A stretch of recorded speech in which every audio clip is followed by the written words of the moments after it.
What's cracking, Brooke?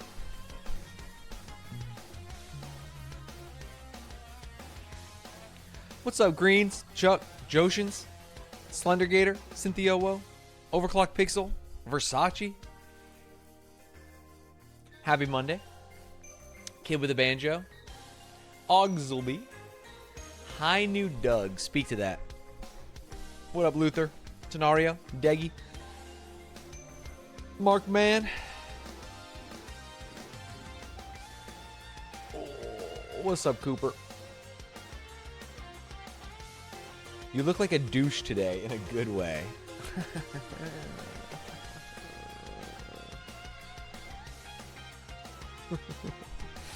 I'm excited to learn. All I know is what Cutie has tweeted. I think what Cutie has tweeted is probably good. What's up, Kyber BK? I'm ready to jump into this rat beef as a certified vegan. That's like a 303 line, right? A little bit embarrassed how much I liked 303 in high school. Cutie and Lud have tweeted too much. They have tweeted a lot. I have been late on the train. Thoughts on the Lando win? So sick. Very excited. Only bad thing is how pervasive Trump was.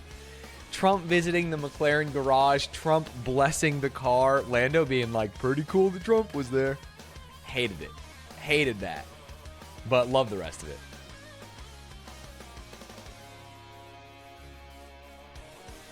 Oh, thank you, Gooby. The fact I waited for Big A's input last night about this is crazy. I've never really cared about this genre till now. It's a big day. It's a big week. Thank you, Luther. You didn't see that at all? Yeah. I mean, hey, I'm like an internet guy. And I'm also a famed Trump hater. So if Trump comes in and spoils something that I'm really excited about, aka McLaren victory, Lando's first win, it's gonna hurt me deep inside. YouTube was chirping all about how you covered the Glee drama instead of this. I saw those comments. They were very funny. Most of them were nice. They were like, man, everyone's talking about this rat beef, and Stanz just comes out of nowhere with random Glee drama. I think that video is doing pretty well. I thought, hey, I'll say it to you, Twitch chat. I would never tell YouTube this. I thought the Glee video was going to be a stinker. Straight up, I was like, hey, no way. It's a 6 out of 10. That's good. You know what's really crazy? It's in the sickest. Olympus, thank you for the 29 months. Is my Diet Coke video is my worst out of 10, and that video hits an algo. So anything could happen. If my worst video becomes one of my best videos, sheesh. Oh. How far back you can cover this beef? All the way back to Controlverse or even further? So here's my thinking. We're going to start with the Controlverse. We're going to try and address the times that they have like sub-beefed each other. And then I have not listened to any of the songs. Not a single one. I've heard like a line here or there on TikTok, Twitter, whatever. And so we're just going to listen to them all the way through and form our own opinions.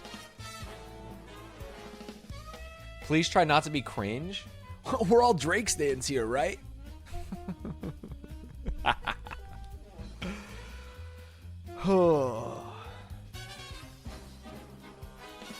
a big Kendrick fan. I saw Kendrick in concert. I've never seen Drake, so I paid with my wallet. Are you going to cover the Helldivers 2 drama? I would recommend Pirate Software, because I've been keeping up with his tweets on the thing. I heard they walked it back, though.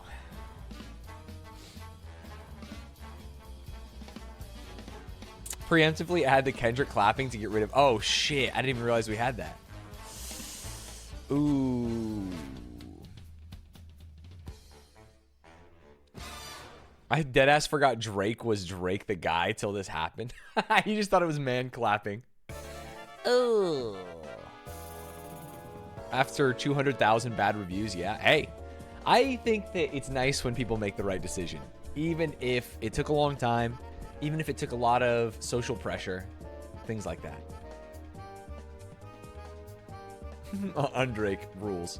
Yeah, get Undrake ready.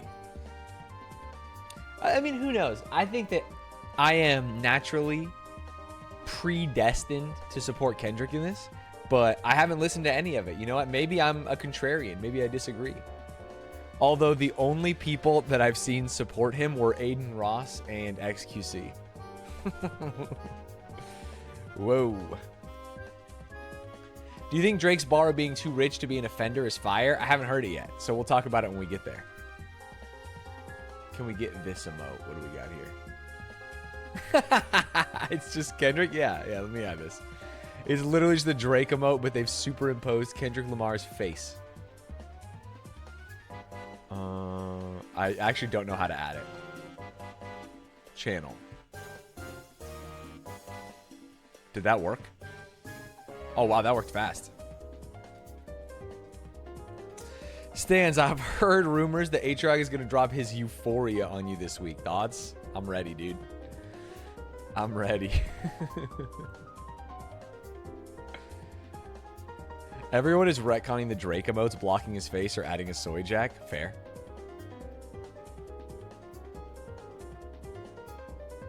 A-Track, you mean the BBL Glizzy? Someone put a beat up. Everyone get on this.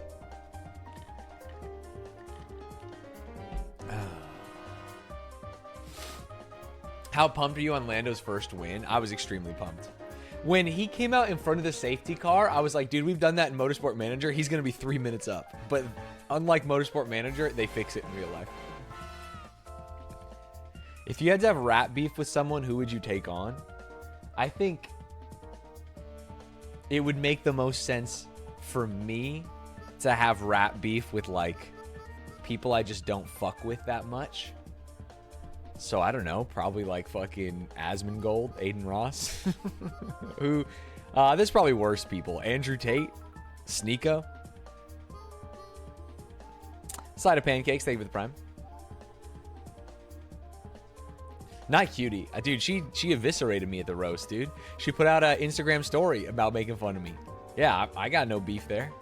I know she can write. She got blood in the pen, dude. I don't want that lock on.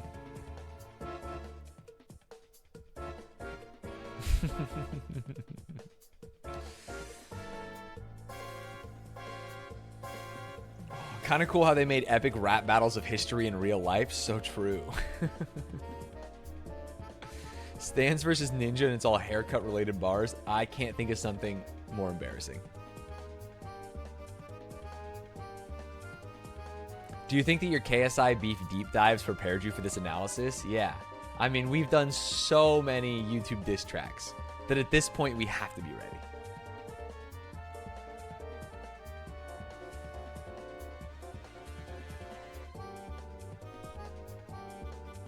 This is the closest I get to boxing slime? Yeah, probably is. We were in the studio one day and I was working out and he was like, hey, you want to spar? And I think he was feeling good. And I was on the treadmill and I like turned it off and I was like, hell yeah, let's do it. And he was so taken aback. He's like, oh, well, I don't have any headgear and well, there's no ring here. So we, you know what? I'm always down.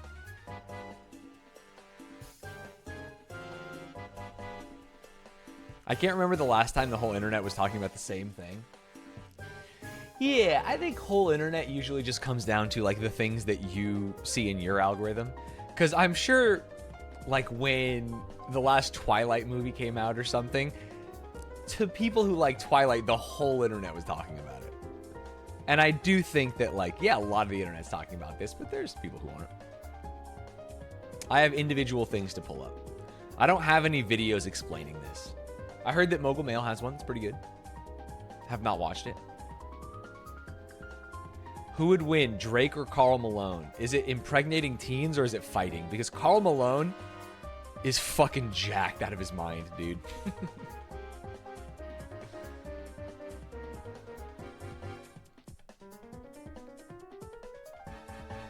Do we have the genius ready? We have the genius ready. Yeah.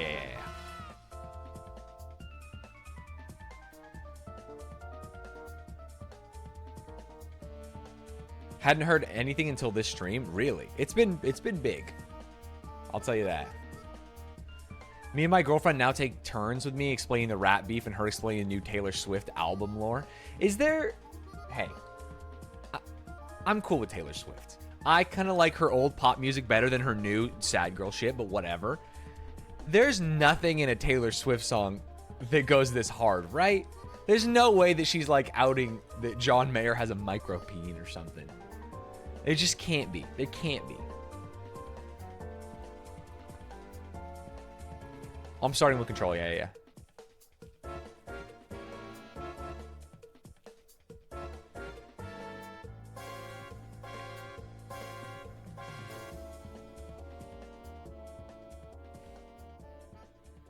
Yo, Stan's got any content with the Slur King, aka Joe, coming up? Yeah, I mean, we have Binge and Cringe. Hassan was comparing people who follow the beef to Swifties. Yeah, I think that is very similar. People who are like, you know, putting their yarn up, connecting the pictures. But I don't think that the things are the same. Just the fan bases are the same.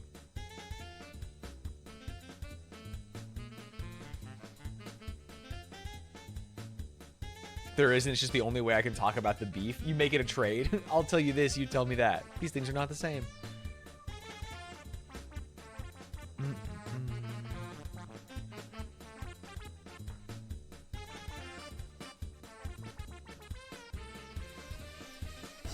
I will say, before going into this, not knowing that much, it's going to suck when we have to stop listening to Drake's music. Because I do really like Hotline Bling. A lot. And you know, it turns out he stole that song. That's fucked.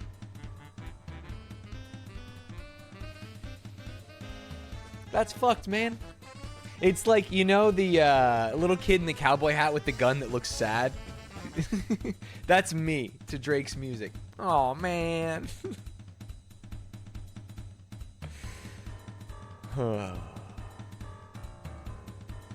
Not listening to pop anyway. I love pop music. I'll say it. Loud and proud, dude. We got no shame here.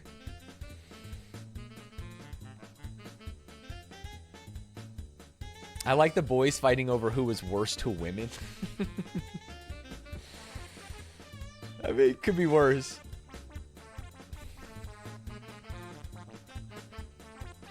I remember when he was beefing with Meek Mill and dropped back to back when I was in college.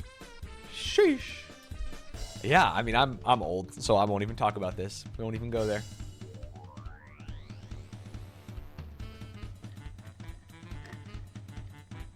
I love pop, rap, metal, punk, but for some reason, pop gets so much hate. Yeah. We've talked about it before on this stream. It's actually like a guiding thesis to understanding the culture. Let me pause this. If teenage girl likes thing, everyone else has to hate thing. And it's stupid and it's unfair, but that's the only reason. That's the only reason. Pop music's good and people like it. But if teenage girl likes it, nope, we gotta throw it out.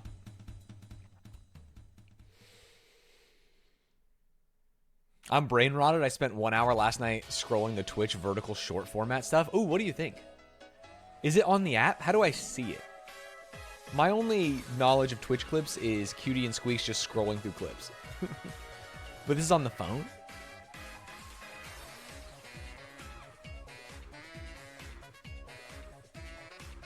It's on the app. All right.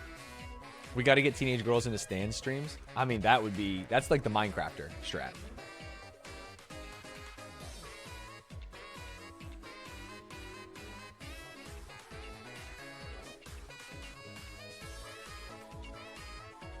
Hassan had FD Signifier on and explained the culture angle of why Kendrick hates that Drake as a concept exists as the face of hip-hop.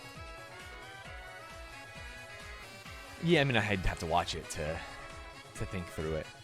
I could understand. Hip-hop is so all-encompassing, though, that it's, like, really challenging, right? Like, I could understand if people thought Drake was the face of rap, but being the face of hip-hop is kind of reasonable with how popular he is. Nice shirt, Stanz. No cap today. Are you telling me that you've capped on telling me nice shirt in the past? Because that's fucked. Why would you do this?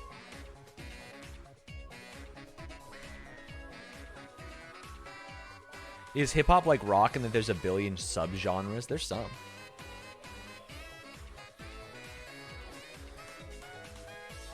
I am not the face of hip-hop. Although, I kind of look like the face of like hip-hop reviewers, right? Anthony Fantano. Like, this is what people who like hip-hop look like nowadays. Like rap specifically.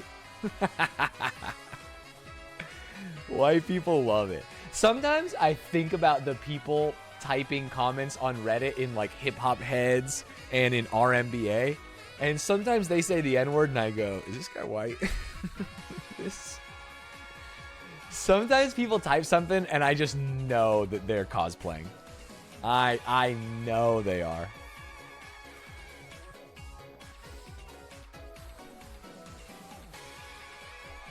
Hbox posting on black people Twitter? Yeah, it's just like that.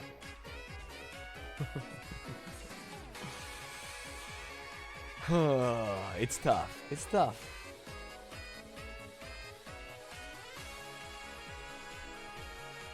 To be honest, most music genres are sort of meaningless. Pop, alternative, etc. What do you mean? I think they're pretty good in grouping together a very wide genre. Obviously, every band is different. But if someone says like, oh, they're a rock band, I kind of know what I'm getting into, or alternative, or rap, or pop. Now, sometimes it gets deeper and weirder, but even the specific ones, like if someone says like, oh, do you like prog rock or like math rock or something? I'm like, okay, I know a couple bands that play like that. They probably sound like this.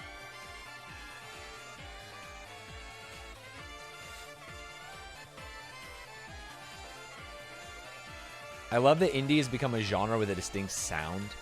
What's weird is that indie went a direction I did not expect it to go. Whereas I feel like nowadays indie is like folk. You hear someone says like, oh, it's an indie band, and it's always like folk music.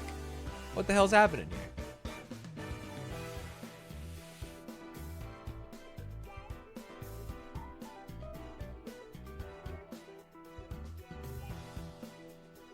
Do I listen to Drake? Drake, I listen to just radio hits. Kendrick, I was a big fan. Went to a concert. When I moved to San Francisco, I listened to Pimp a Butterfly probably 500 times because I was living alone in a studio apartment, no furniture, no shit. And so I would just walk around the city listening to the album to kill the time. It ruled. It was great.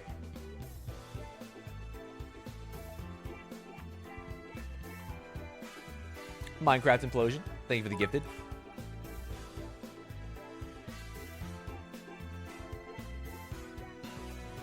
Hell, Kendrick fan. I am a Kendrick fan. Although, maybe I'll talk about this when we're talking about it. He fucking sucked ass in concert. It was actually one of the worst concerts I've ever been to.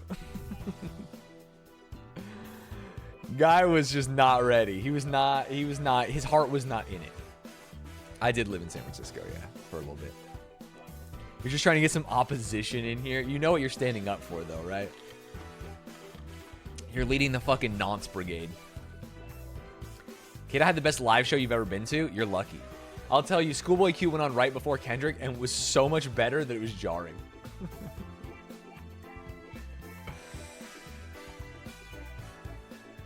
Best rap concert I ever went to?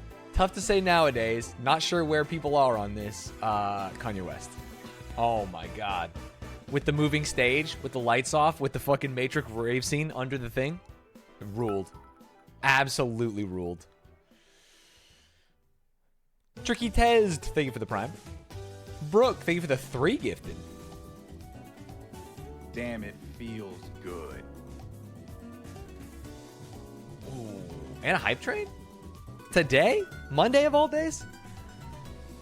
Honestly, not completely off the rocker. Kanye was just like, you know, I'm not even a fan of Pablo. That's not like the album. I'm much earlier Kanye West, but I will say that the concert was just sick as shit.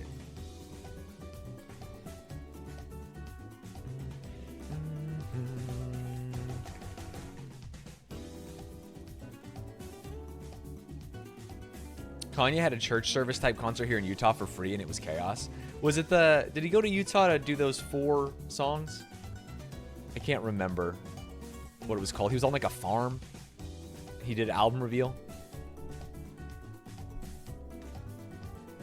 You've never been to a concert? Some people really love them. Some people don't like them at all. Have I been playing any arena? No, but I want to. I do want to. I've honestly only been... Rochelle's family visited, so what did we do this weekend? Went to a nice restaurant. Went to the Getty. Went to a Dodgers game.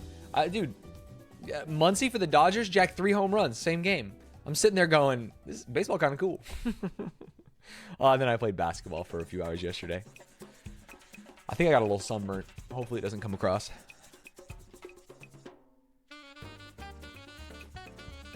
Is this going to be a deep dive? This is going to be a semi-deep dive. No Joe, Mighty Joe Young is going to sit back and just be a fan today. He's going to watch the magic happen because he's going to edit the YouTube video.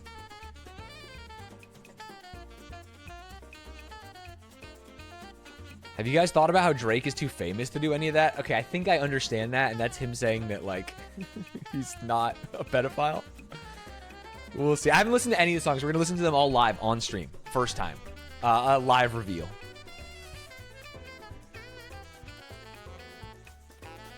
It's a deep dive, but Genius does the dive, not me. Fair enough. I think baseball is back because of the pitch clock. I'll tell you, it was the fastest baseball game I've ever been to. Which meant I didn't get to eat enough stadium food, but still good. I haven't listened to any. No. I've heard like a clip or two. This is all going to be going in fresh from beginning to now. So there's no context that I will have. There's no preconceived notions I have.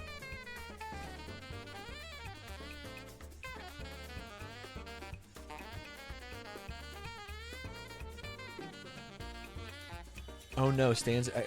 No, I'm not a plant. I just think that it's good. Just how Drake likes it. He wouldn't want any context of him bringing young girls onto stage or going to dinner with that 18-year-old that he met when she was 16. Oi.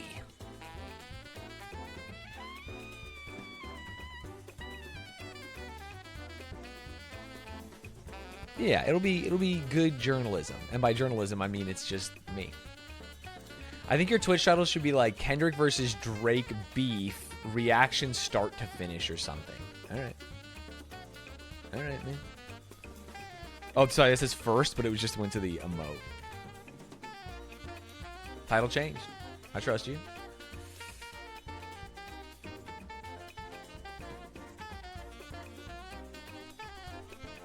Is Kendrick gonna call into the stream later? Could you imagine? That'd be so sick.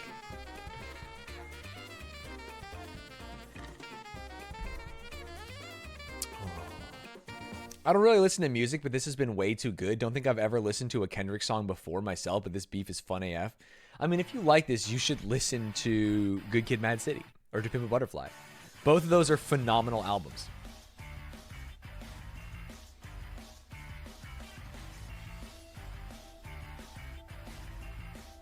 My For You page has been nothing but this. That's what I'm saying. It's taken over. There's always a chance Kendrick drops during the stream. True. And we could have an actual live reveal. I think your title should be Showing Hog Like Drake if he wins the beef. I'm in a helicopter, boys.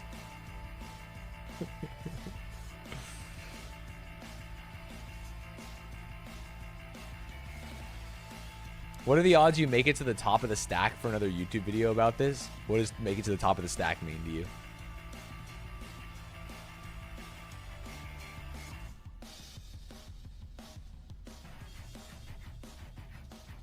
Can you explain the beef in terms of Blur versus Oasis? Sorry, chat's moving too fast. Here's my biggest problem with Twitch.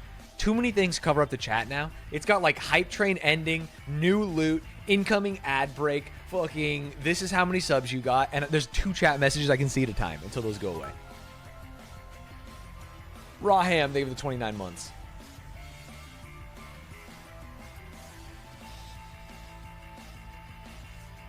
Franker Faces removes all that from me. Yeah, I'm using the chat browser from OBS. That's the problem.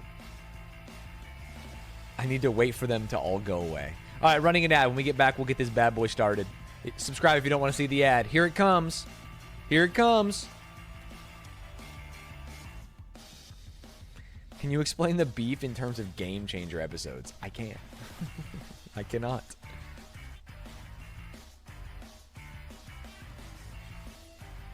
Oh.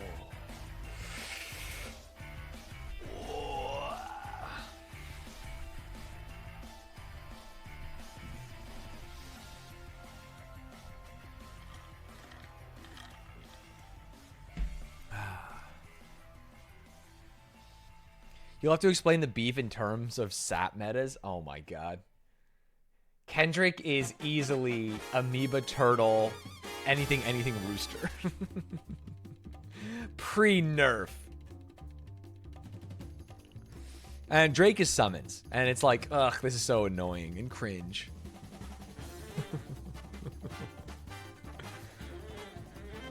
Explain the beef as unpaid intern contestants. That's a dangerous line to walk.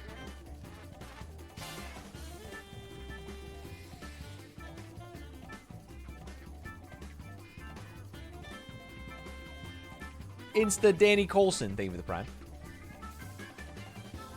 Explain the beef as YouTuber lore. You know, my gut reaction was to be like, I don't know what a YouTuber lore, but I feel like at this point, I'm kind of a historian, and I should know some YouTuber lore. Is Drake the James Charles of rap? That's actually a funny tweet.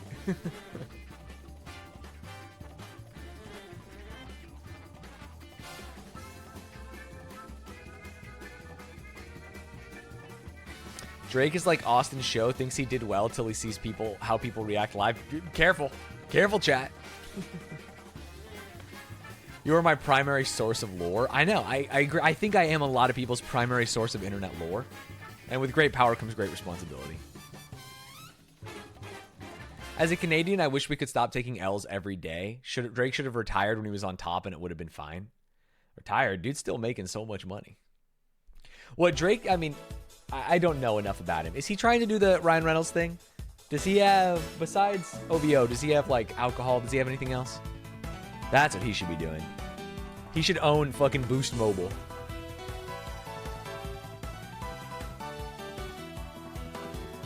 How do you feel about Lando Norris winning for Trump? That was my nightmare, dude. I'm so happy he won, and all the tweets have been punches in the face.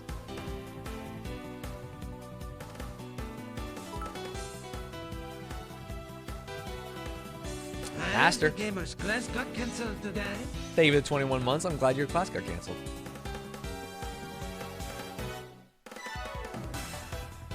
Actor for the rest of his days? Actor to rapper to actor would be interesting. He has a whiskey brand. All right, power to him. He's actually going for it. I respect it. He invested in a pickleball team? No way. That's the whitest shit I've ever heard. You probably made that up. The Brooklyn Aces? No way. Michael B. Jordan and Drake among new round of investors in Brooklyn Aces pickleball team.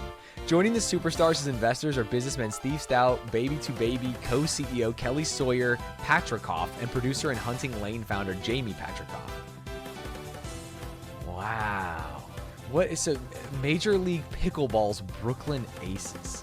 Sorry, I didn't even know Major League Pickleball.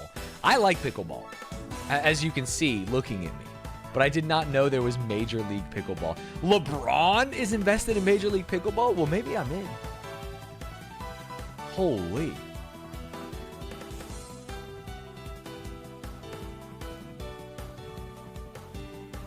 Dude, Challengers, shot for shot Challengers remake, but it's pickleball. Wait, Kevin Love's involved too? Interesting. LeBron James purchased one. Which team did he buy? Probably LA. Oh, the team is yet to be determined as they expand. Huh. Is it still as gay or more gay if it's pickleball? I think tennis is gayer than pickleball. This is not a pejorative way. I mean like literally homoerotic. I think Texas is way more homoerotic than pickleball. Straight up. I think pickleball could be a little racist. I feel like when I think about pickleballers, I'm like, ooh.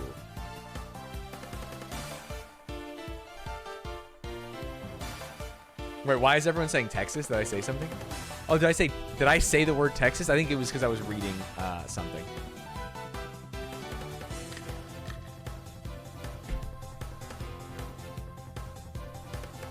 Pickleball is for older gays? Really? I feel like whenever I go to pickleball, it's the straightest people you know.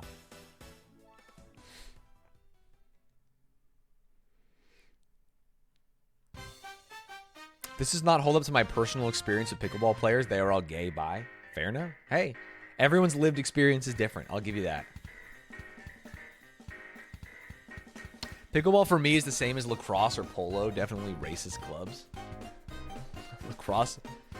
I did not grow up in an area or with the means to even think about lacrosse or polo, so I wouldn't know. Low-key esports 2.0 with these investors. Yeah, I think the good part about pickleball, the the difficulty of esports and why all these comparisons to traditional sports doesn't make any sense is that everyone was using the same graph. That was like the value of an NBA team in 1960 and the value of an NBA team now. But the problem is, if you are investing in an esports team, you are not investing in one title that is going to stand the test of time, even though games like Counter-Strike have done really well. And you are beholden to a developer or publisher that can do whatever they want. At least with pickleball, even if people don't like it, like, it is pickleball. You have a pickleball team. Pickleball is not... There's not going to be someone else who makes, like, pickleball 2, you know?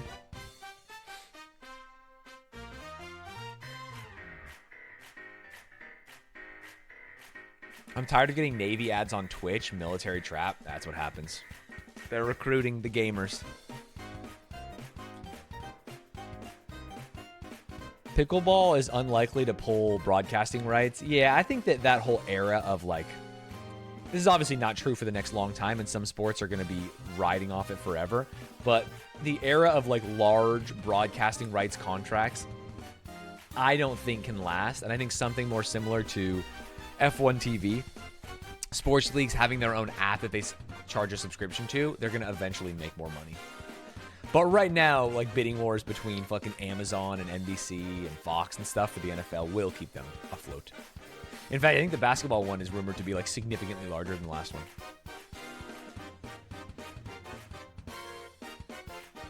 Washington State sport is pickleball as of 2002. I didn't even know pickleball was that old.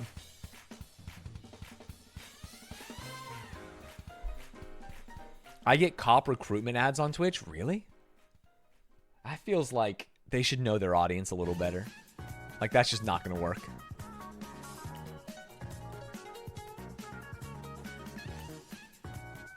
Have you seen Ludwig's dump truck? Yeah, I've seen it in real life. We do this thing. We don't do this thing. He does this fucking stupid ass thing where when we're playing basketball and I'm like backing him down in the post, he puts his arms out like this, puts his cock out and goes, "Oh yeah, right at home." And it's so fucking annoying. It's so fucking annoying.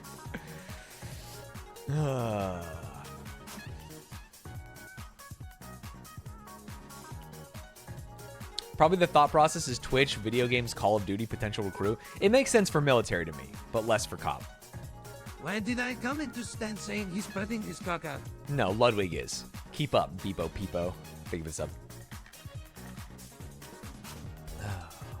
What are your comments on the Ludwig BBL allegations? You know, I'd love to say that he faked it, but I see that guy in the gym constantly. He's putting in work. He's putting in work.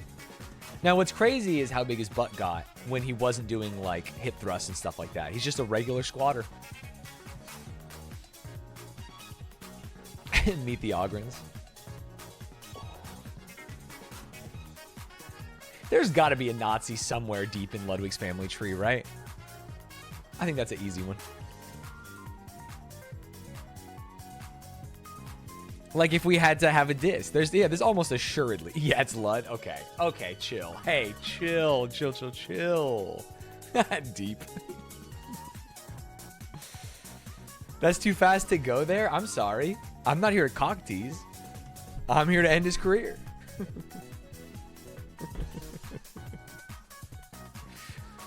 Holding.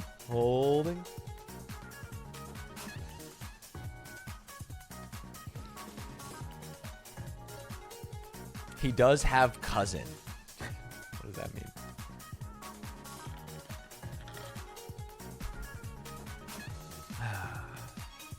He does. His grandparents are. Oh.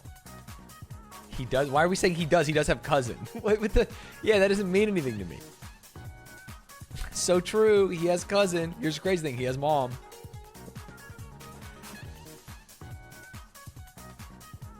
Stop saying he does. Chat, stop saying he does.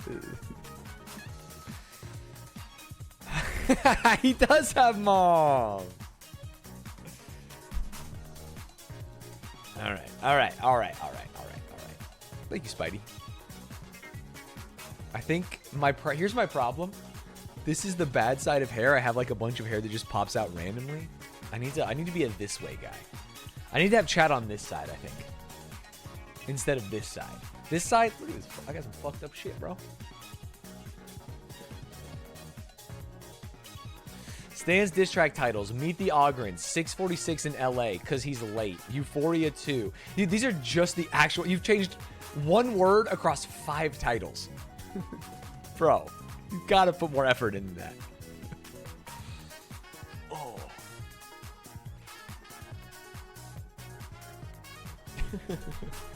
Will you ever go back to straight hair? Are you sticking with curls forever? I can't go back to straight hair because I don't have straight hair. I would have to go to straight hair.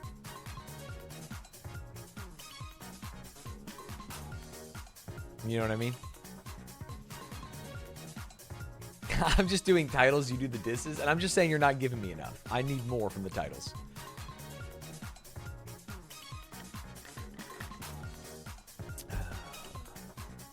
You had straight hair for a while before? I mean, when it's short like this, it kind of looks straight, like from certain angles, but... Grow out some pigtails? We talked about it on stream that one time.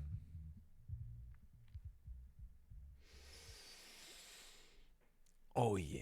What's up, Thunderstone? I learned about the rap beep after reading the comments on your Glee video. Is it still chill to drop Drakes in chat? You can drop Drakes if you want to be on the wrong side of history. You can drop undrakes if you want to be on the right side of history. And you can drop Kendricks if you're feeling real good about it. I have not considered mutton chops, no. I don't think that's me. There's kind of 3 options for you, you know?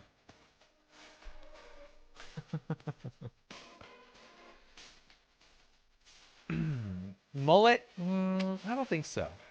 I think it's just not me.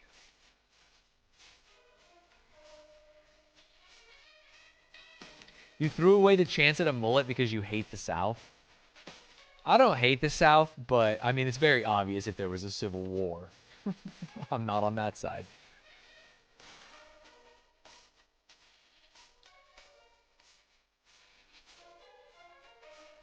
Can we drop a J. Cole if we just want to stay out of it?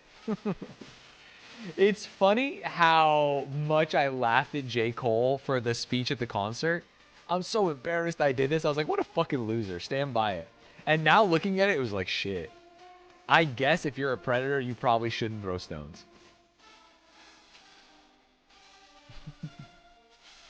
Oh, this doesn't show up on screen? Let me refresh chat. Oh, no, it's truffle chat? It probably won't. Sheesh.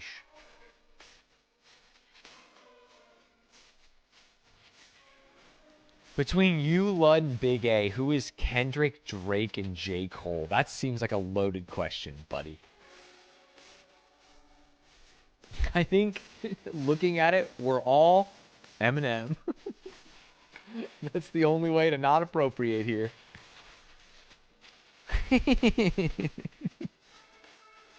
So true, man. Macklemore, maybe? There was, I don't know what it was, but I got a TikTok where it was 2 guys arguing, and it was like, there haven't been any good white rappers. And he goes, no, man, you can't say that. And he goes, name one. And he goes, I fuck with Macklemore. He's a cool guy. And he goes, name 2 songs. And the guy can't do it. 2. Name 2 songs. Yeah, it's funny. It was funny, man. Blood is Drake is the BBL, A-Track is Cole, and Stanz is Metro. I see.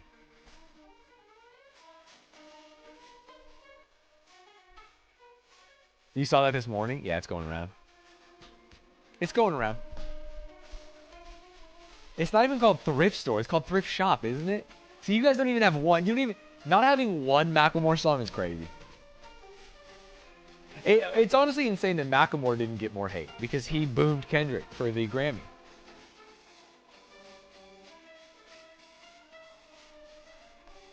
If Lil Dicky enters the beef, yeah, that'd be fucked. Lil Dicky and Jack Harlow, kind of fucking my whole style, you know.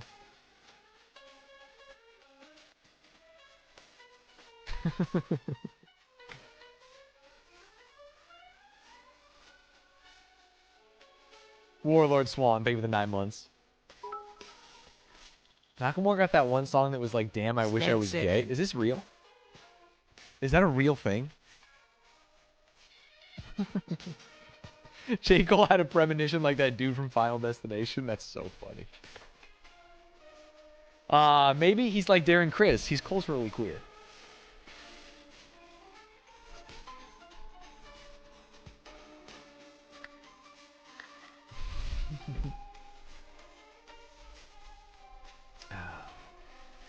There's a non-zero chance that Zuck drops a diss and ruins it for you too. Yeah. God, looking like Zuckerberg but not having any of the money is really fucked. That's crazy. Me when I say a joke that offends the streamer, so I drop a J. Cole to apologize. Venetia, thank you for the 13 months. Are there dailies today? If we finish this in time, there will be dailies. But I don't know how long this is going to take. So we'll see.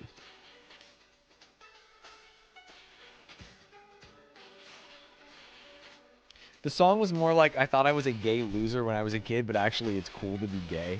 Fuck. I thought I was a gay loser when I was a kid, but it turns out I was just a loser. That's crazy.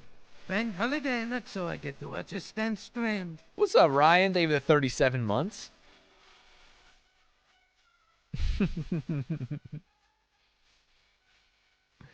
In the 3rd grade, I thought I was gay. That's the line. Interesting. That's the kind of thing that a Fox News latches onto. You know what I mean? Rappers are turning the kids gay.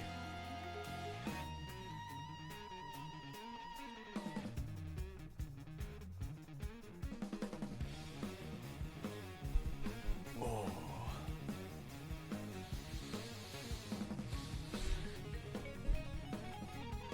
Clipping Stan saying that and sending it to Fox News.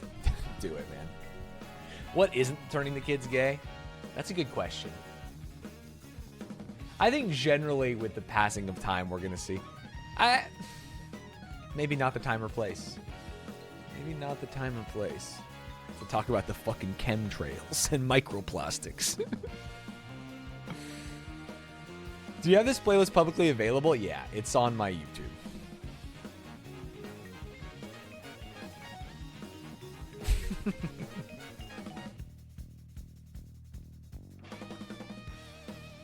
Microplastics are I don't think they are. I think they're generally bad. Although I'm not a scientist. To be fair, it's crazy. But at least we don't have asbestos and leaded gasoline. We're like getting better.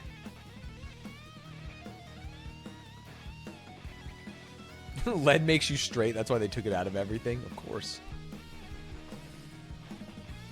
Didn't Drake call The Weeknd gay for his diss? I don't know. You tell me.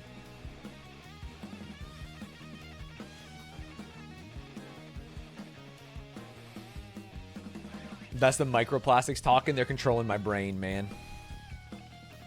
The microchips from the vaccine. Shit. Microchips? Microplastics? Checkmate, libs.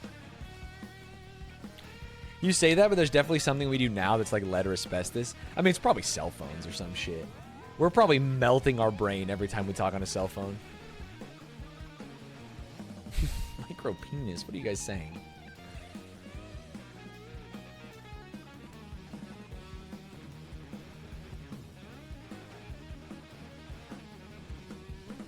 It's the 5G. I don't want to... Okay, now that you say it like that, it makes me sound like a conspiracy theorist.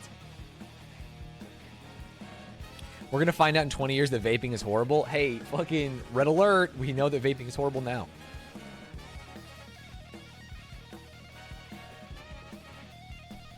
It's actually just microplastics. That shit is fucking us up and we all have it in our blood.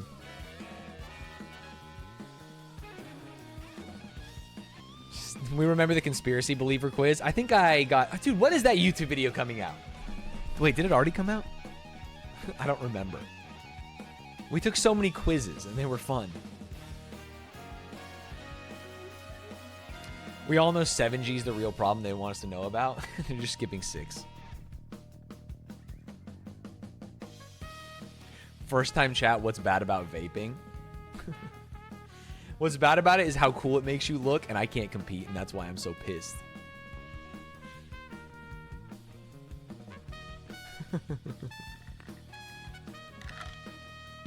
That's why I'm so pissed. This is how people look when they're vaping to me. They're like, oh, hey, man. Just smoke a cigarette. Fucking loser. Drake's the name. Rappin's my game. K-Dot, more like not. Dude. +2. Holy shit. Yeah, I'm inhaling the vape. I do think those videos of people handing someone things that are not fucking vapes. I mean, like, hey, you want to hit? And they go like, is there a button? That shit always makes me laugh. I saw it with Nintendo Switch controllers a lot. They're like trying to do it. That shit's funny. Going to uni as a mature age student was hard with the vaping culture. There is no age where it doesn't look cringe. Fair. You've never seen someone vape IRL? I feel like I've never. Maybe it's a streamer thing too. And now people are off the vapes. People are into the Zins. No matter where I go, people are fucking popping Zins. +2 means good joke. If someone says something funny, you say +2.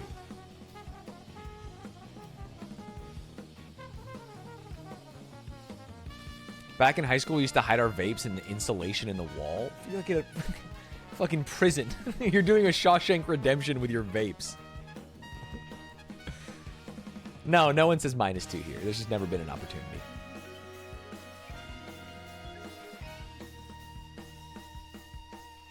Yeah, +2 and -2 were originally from a Germa stream, and we actually talked about it in my Germa video that did really well on YouTube.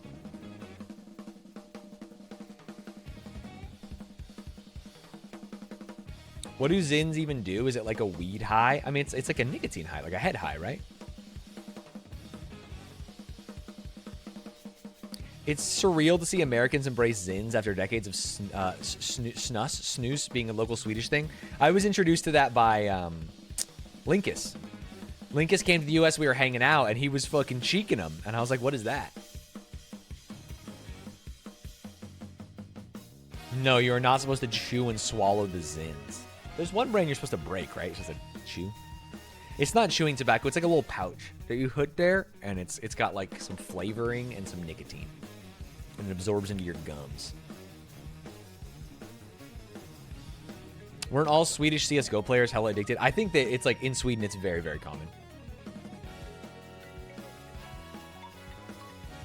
Wait, the Zins are supposed to go in my mouth? That's a +2. To the guy who didn't know, this is your opportunity. Help him out.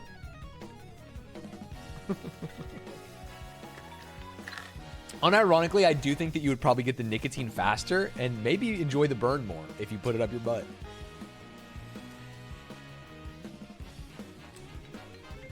Here in Italy, people use e-cigarettes a lot. Really? Fair enough. You might die doing that. Yeah, I mean, hey, I'm not a doctor. And also, I don't do Zins. So, your mileage may vary on the fucking keystering. Does a pen count as an e-cig? I think so, right? Isn't that the same thing? Yeah, e-cigs and vapes, in my mind, it was just two different words for the same thing. Kaelwin, thank you for the 22 months. Are Zins supposed to be better than chewing tobacco? I think so, right? I don't really know. I mean, chewing tobacco has like that nasty tar or whatever. I mean, if you, I feel like you should just make it a different color. Chewing tobacco where you have to spit out nasty black, brown shit is like, ugh. But if you imagine chewing tobacco if it was like pink, like bubble gum, and you like patooey, and it was like a little pink ball, I think people would think it was healthier. Baby blue or something.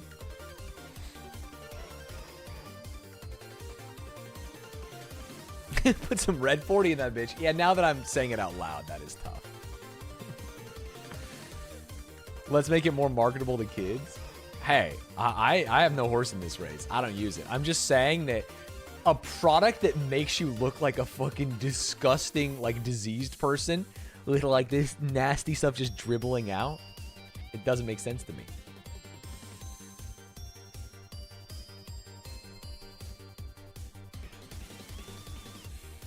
Chewing tobacco literally has sharp pieces to cut your lip and let the nicotine in? Really? Really?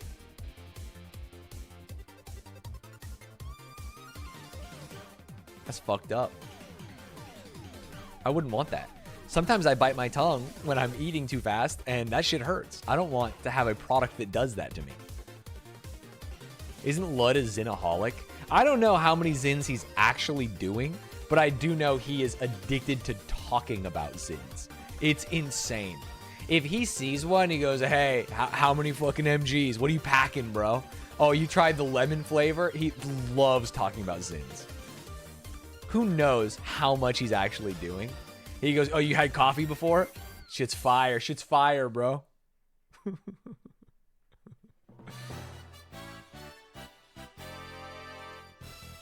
The other day, what was it? Shake was like, yeah, I'm like really addicted to him. And I was like, do you wish you hadn't? He's like, nah, this experience has been great. And I was like, what? Shake Drizzle would rather, he's happy in this world where he's fully addicted to Zins, and he wouldn't change anything, even though he says he feels like shit. What the hell?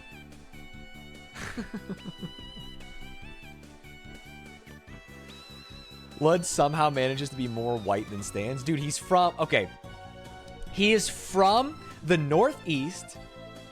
He has never, wait, is this true? Wait, did he win? Been a while here. Did he win EE's show? Sync break, thank you for the 37 months. Because technically, I have an award that says I know black people. I have been gifted. So, I think that we're closer.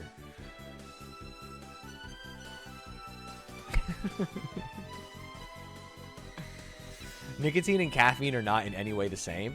Hey, can I hot take you? They're kind of similar. They're kind of similar.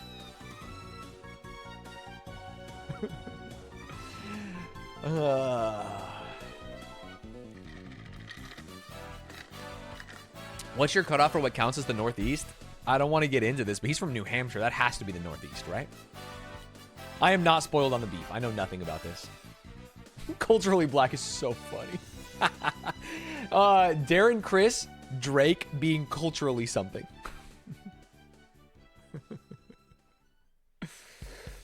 Are Zins a young person thing? I saw a dad go in and buy a bunch of Zins at 7-Eleven the other day. I don't know what was more embarrassing, the dad buying Zins or me buying boiled eggs. I was like, is this weird to the guy? And he's like, you're good.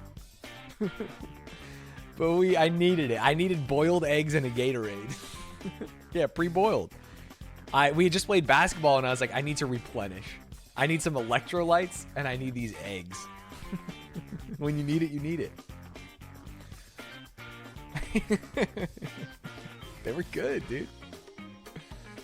Zins are probably the best thing for kicking a cigarette habit. I mean, shouldn't you just do like a nicotine patch? Post-workout eggs is vile? I don't think so. Like plain boiled eggs. It comes with like a little container of salt, and you pour a little salt on the egg and you take a bite. But yeah, plain boiled eggs.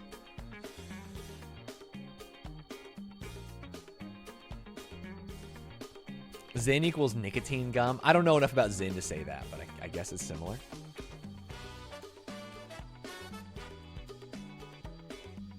I love cigarettes, but hate nicotine built different. Sorry. I don't like the thing that has been proven to be highly addictive. I like the part that tastes like shit. And smells like shit. And makes people not want to hang out around me.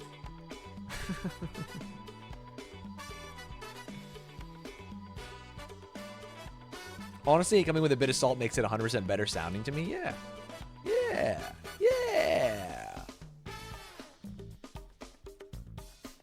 I do wait. So one of my favorite conceits is like food or pastimes that are also like a little bit of a job.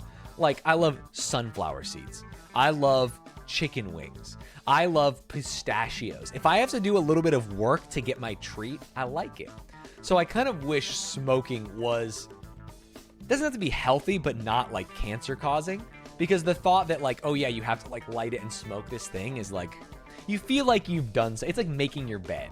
You feel like you've done something.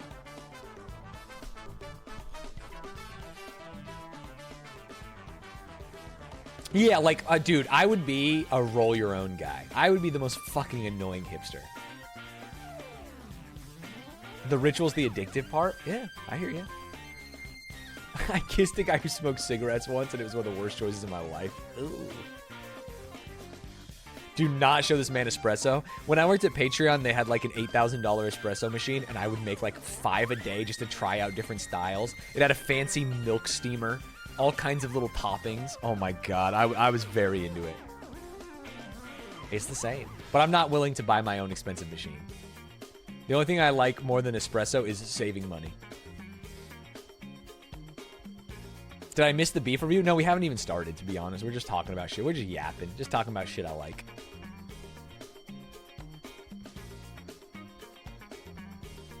Oh. Jerry, I'm going to Whataburger. What did you want? And you to Stanz? Thank you for the bits, Beepo Peepo. Whataburger? I don't think... Do they have waffle... Are they a waffle fries establishment? I'll take waffle fries. And if they're not, force them to make them. Are you going to watch the new Mr. Beast video? No. Assuredly not. Am I in it? Does he talk about me? Cannot imagine.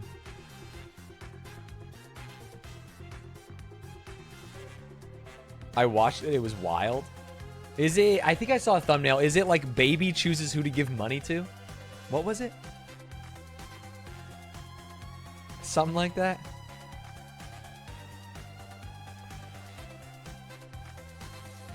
How many cats is too many cats? Are you asking me, or is that Mr. Beast's video? Because I would actually watch that video. 100 people, one wins 250K. And isn't the thumbnail like a literal baby?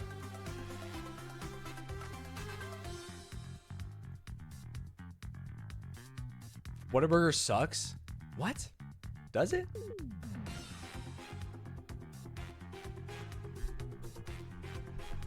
You watched Lud react to it? I heard people were begging Lud to watch the Mr. Beast video, and he ended stream the other day.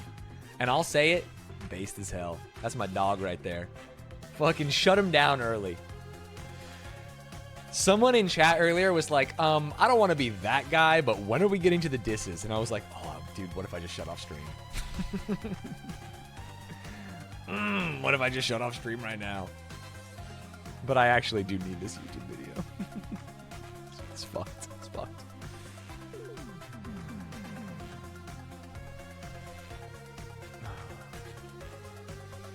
There's a guy in it who becomes ontologically evil in Whataburger or Mr. Beast's video. I want to be that guy. When do we get into the beef? Sub 5 minutes for sure. Our yapping is run out. Mondays are a yapping day because I've had a whole weekend of experiences and thoughts that I need to get out. You know what I mean? And then as the week goes on, there's less and less yapping.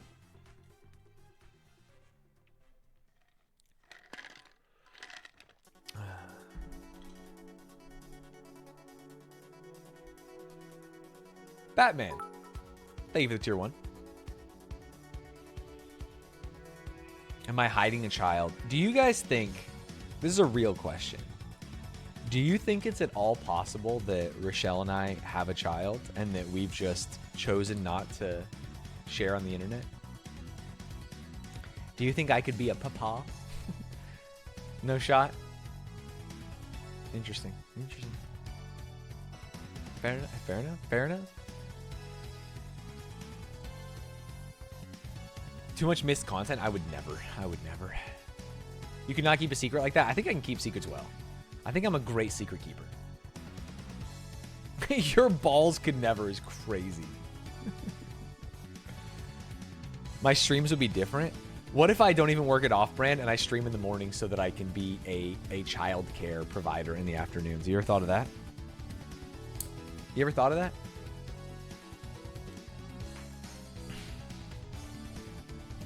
Interesting. Every meeting he leaves stream for is just him hanging out with his kid? Maybe. Douglas, thank you for the 3 months. Are you not a child care provider? You're a Twitch streamer now? My chat, you know what's really crazy is I think it's easy and fun to say that like, oh, it's the daycare, everyone in here. Straight up right now in this chat, most of you are adults with jobs, with responsibilities, with problems, and you're just enjoying this. You know what I mean? This is not like other Twitch streams. Working right now, I know. That's what I'm saying. We are the same. We are equals. You're just here because Funny Man says funny things and sometimes talks about your special interest. This is very different from other streams. I don't have a job. I got fired. Exactly. There's probably only, 800 people? There's probably only like 50 or less high schoolers here. That's what I would say. I'm 32 and committing time theft now. That's what I want to hear. That's me. Ban him. Big A said all you do all day is work in your garden. I'll be honest, I have not worked in my garden in a long time, and I'm sad about it. I want to. The weather is beautiful, perfect. I've just been so busy. Unpaid intern has fucked me up. Straight up. In a good way. I really love unpaid intern, and I think everyone loves it. I haven't even built the shed yet.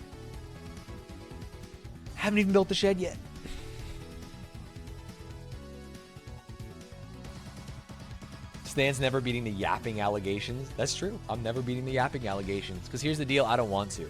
I'm a mafia don of yapping. You know what I'm saying? I'll sit here and I'll yap all day. In the old days, back before I had a real job, back before I had a secret child that I had to take care of, I could yap for 3 hours. We had a 3-hour, we used to call it vibing. This is before yapping was even a thing. We do 3 hours of vibing. Whew. Whew. I come out of there sweating. Like prime Mike Tyson, dude. Just did my job.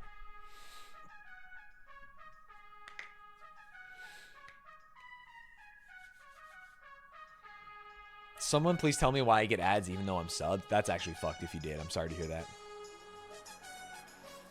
You come to me on the day of my best. Sorry. Saying the word time guesser as the Godfather is something that I don't think I have in me. I don't know how to do it.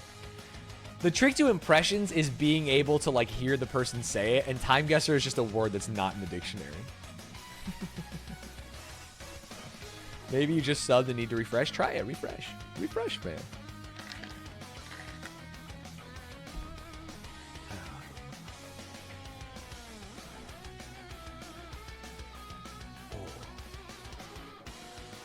All right, ladies and gentlemen, are you ready? You guys want to get into this? Drizzy versus K-Dot. Hip-hop versus rap. Pop versus conscious. Storytelling versus fucking getting white girls worked up in the club. Yeah. I have a meeting in 5 minutes. I'm sad. Ooh, Brooke's not going to see it. She'll have to watch the VOD. Stanthony Fantano. Nice. Very nice. Help us navigate these troubling waters.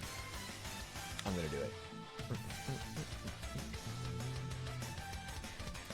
I got a bone to pick. How do I pause this music? All right, let's see. How are we to do this? Oh, Firefox. Now, I have one rule. Can said there's literally one rule, and if you don't do this, we're completely fucked, and that is I have to be recording this because the chance of Twitch muting this is 100%.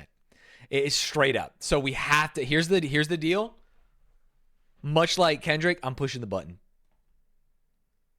Rap beef has started.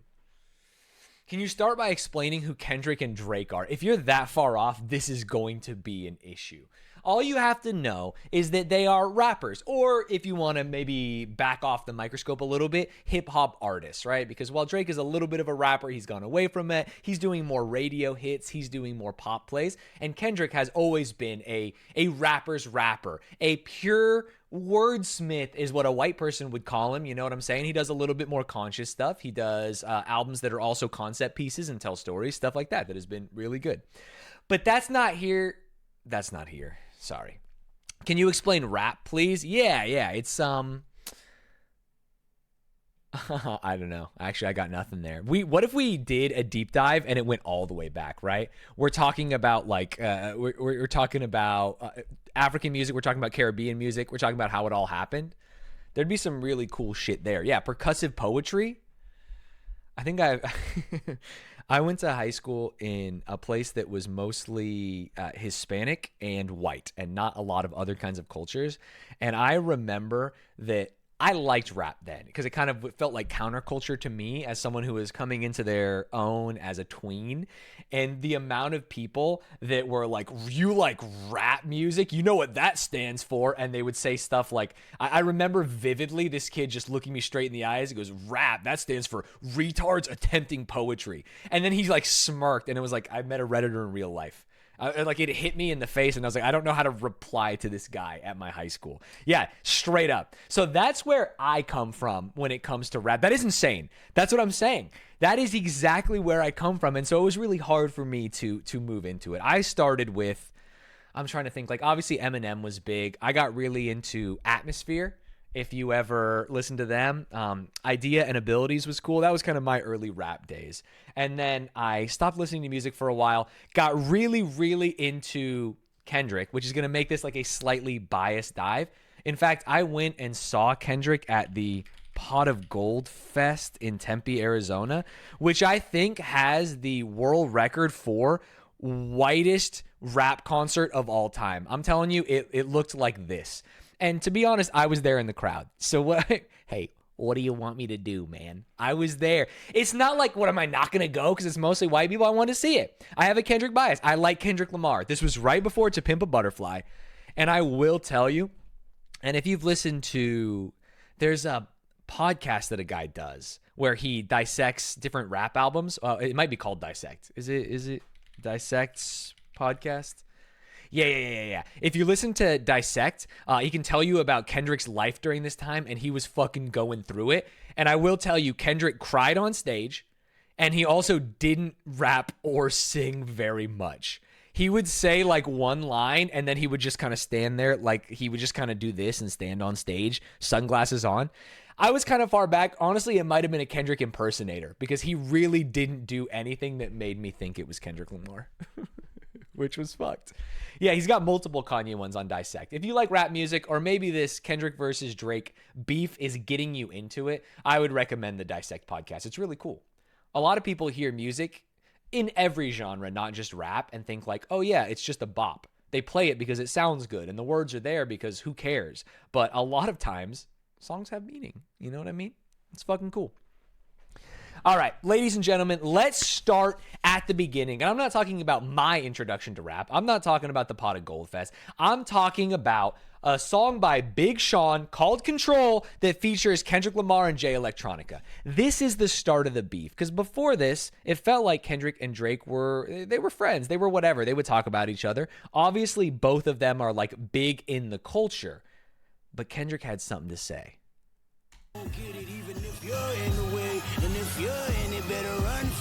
The Control verse, I feel like when it came out, people were talking about it in the same way that they were talking about like Ether and No Vaseline and stuff like that. Who knows if it aged that appropriately, but I like it. I heard the barbershops being great debates all the time about who's the best MC, Kendrick, Jigga, and Nas. Eminem, Andre 3000, the rest of y'all new niggas, just new niggas, don't get involved. And I ain't rocking no more designer shit. White tees and Nike Cortez, this red Corvette synonymous. I'm usually homeboys with the same niggas I'm rhyming with, but this is hip hop and them niggas should know what time it is. And that goes for Jermaine Cole, Big Crit, Wale, Pusha T, Meek Mills, A$AP Rocky, Drake. There it is. This is the beginning of the beef, and this came out over 10 years ago. This is the start Big Sean, J Electron, Tyler McMillan. I got love for you all, but I'm trying to murder you. It's niggas. also funny to diss Big Sean on Big Sean's song. Also, I was, dude, I don't know why I'm only thinking about ways to embarrass myself in this, but I was such a Big Sean fan. That was the only music I bumped while working out at Planet Fitness in college. I just want to give you guys context for who is doing this dive, because this is who I am. This is not like super hardcore rap fan does a deep dive. This is Nathan, One Night Stand Stanz, talks about his history and listens to these songs. You know what I mean? That's what it's just me. It's just me. And to make sure your core fans never heard of you niggas. They don't want to hear not one more noun or verb from you niggas. What is competition? I'm trying to raise the bar high. Who trying to jump and get it? You're a better off trying to skydive out the exit window with 5 G5s with $5 grand with your granddad as the pilot. He drunk. Me walking on the treadmill? Wow, this is a bop. Yeah, that, but unironically. They don't have real weights at Planet Fitness, so you have to use a Smith machine. And so you're like a white guy benching on a Smith machine listening to this is just so funny to me.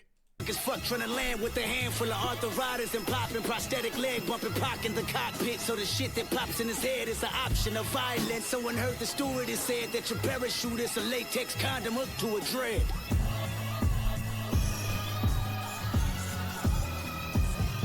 West Coast. You can check my name. So that was it. And obviously Drake's going to say something because he is one of the, 10, 20 people that Kendrick mentioned on this verse saying that like, hey, I like you guys as people, but you're not me. You're never going to be me. And I'm here to raise the bar in rap. Like I am the one. I am on a different level to all of you. Drake said, I didn't really have anything to say about it, which is a funny thing to say about it before you're going to say something else about it. Drake says of the verse, which has so far inspired responses from A$AP Rocky, Joey Badass, former Los Angeles Lakers coach Phil Jackson, I'm a big Phil Jackson fan, and too many others to count. It just sounded like an ambitious thought to me. That's all it was. I know good and well that Kendrick's not murdering me at all in any platform. So when that day presents itself, I guess we can revisit the topic. Looking back at this, it's a little funny to see that, like, I guess we can revisit the topic because we are currently in the middle of revisiting the topic. Here's a Drake interview about him talking about Control and K-Dot. Let's check it out.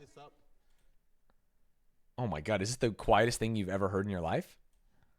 It elevated too much? Nah, I feel like that's it. It's like, you know, he's the new guy to love, and of course, I mean, rightfully so. He's super talented, you know. But thank you. But he's like, you know, he is the underdog that's extremely hungry. You know what I'm saying?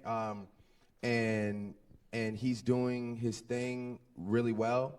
And that Drake freaks me out because depending on who he's talking to, and everyone code switches a little bit, but man, I feel like Drake has like 7 split personalities. And maybe one of them is a pedophile. But like, no matter who he's talking to, he like does certain slang from like where they're from. And it's like, Drake, blah, blah, blah, blah. It makes me uncomfortable.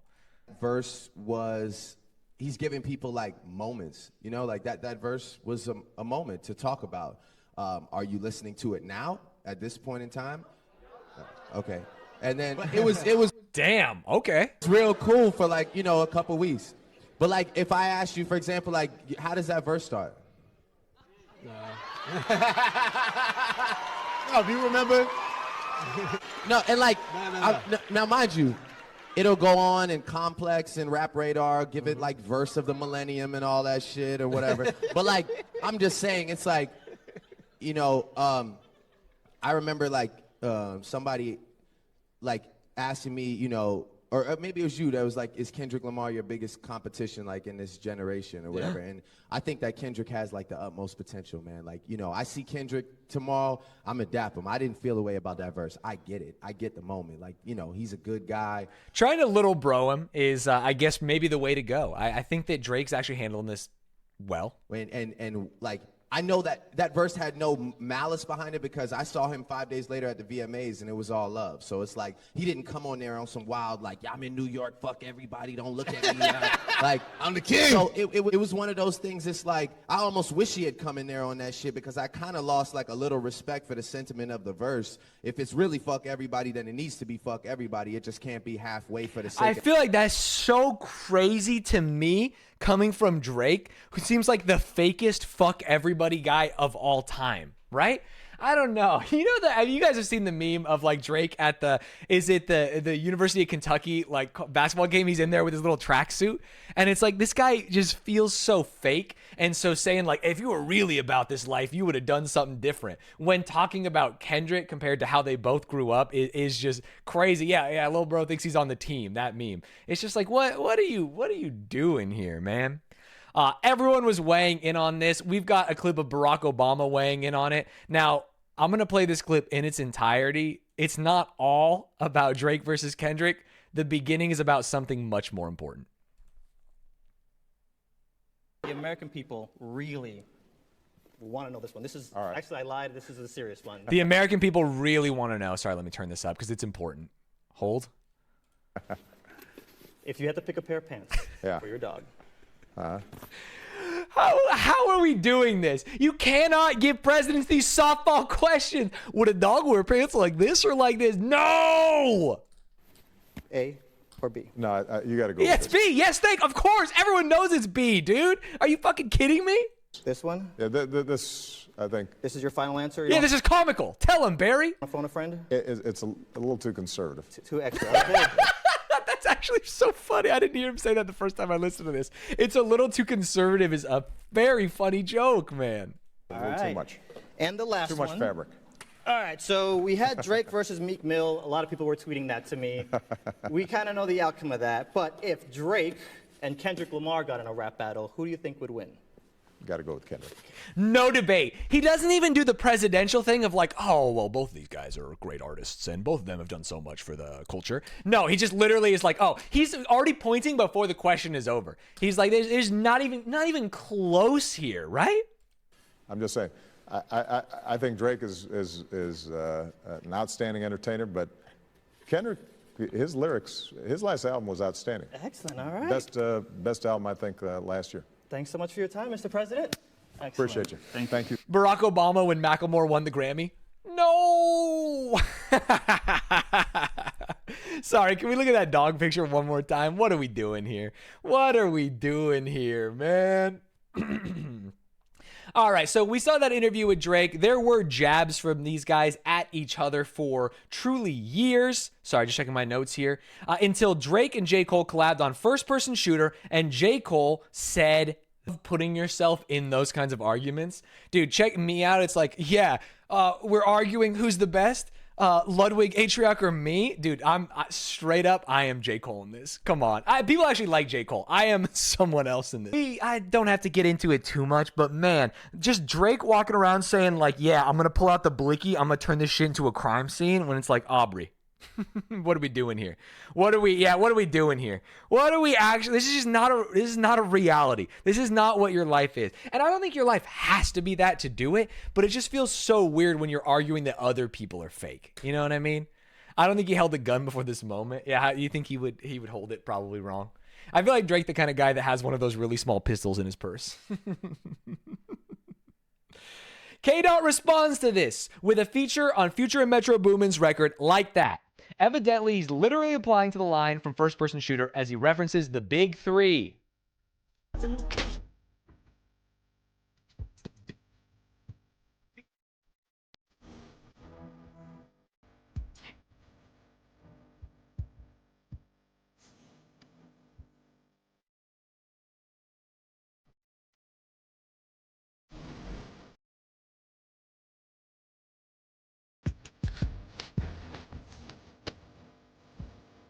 Fuck the Big Three. It's just Big Me is actually so sick. I know it's simple. There's like not much there, but man, you can feel it.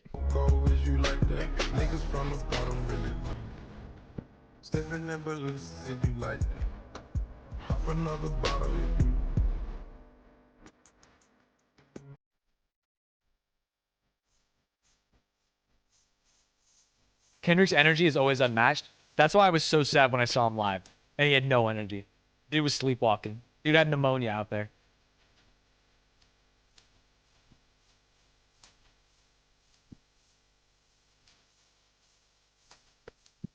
Wait again? What was it at?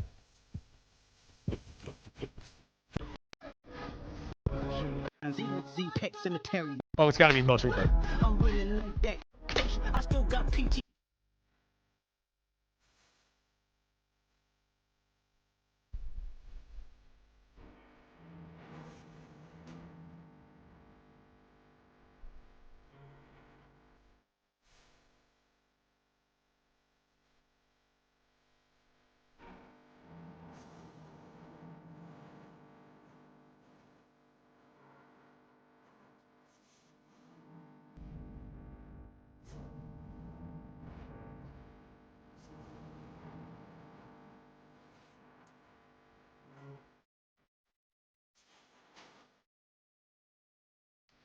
Honestly, this gives me Wu-Tang Stan's whoop vibes. People been saying it. People been saying I should get involved in the beef.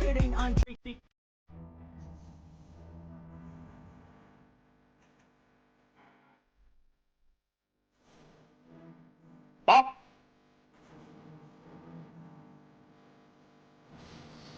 One other thing that he does there is he compares Drake to Michael Jackson and him to Prince. And people were saying that, like, yeah, like Prince was a better artist and he was like more for the culture, doing it for longer and stuff like that. But now that we've gotten to the modern allegations, it's like, shit, was he saying Drake's a child molester? Excuse me? Excuse me? Let's see. Hold on. J. Cole was the first to respond to this in 7-Minute Drill, which is aimed at Kendrick. He says he's still doing shows, but fell off like The Simpsons, and then describes his albums. Oh, this is the start of it all. This is the start of the modern.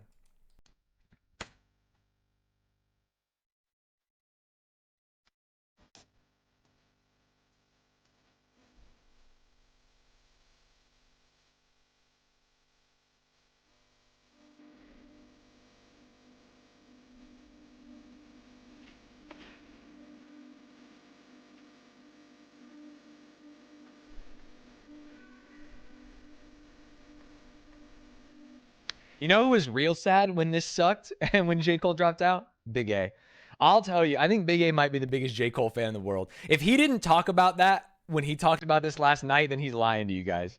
I'm telling you, he a big J. Cole fan.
So weird listening to this and knowing he dropped out. We'll talk about that.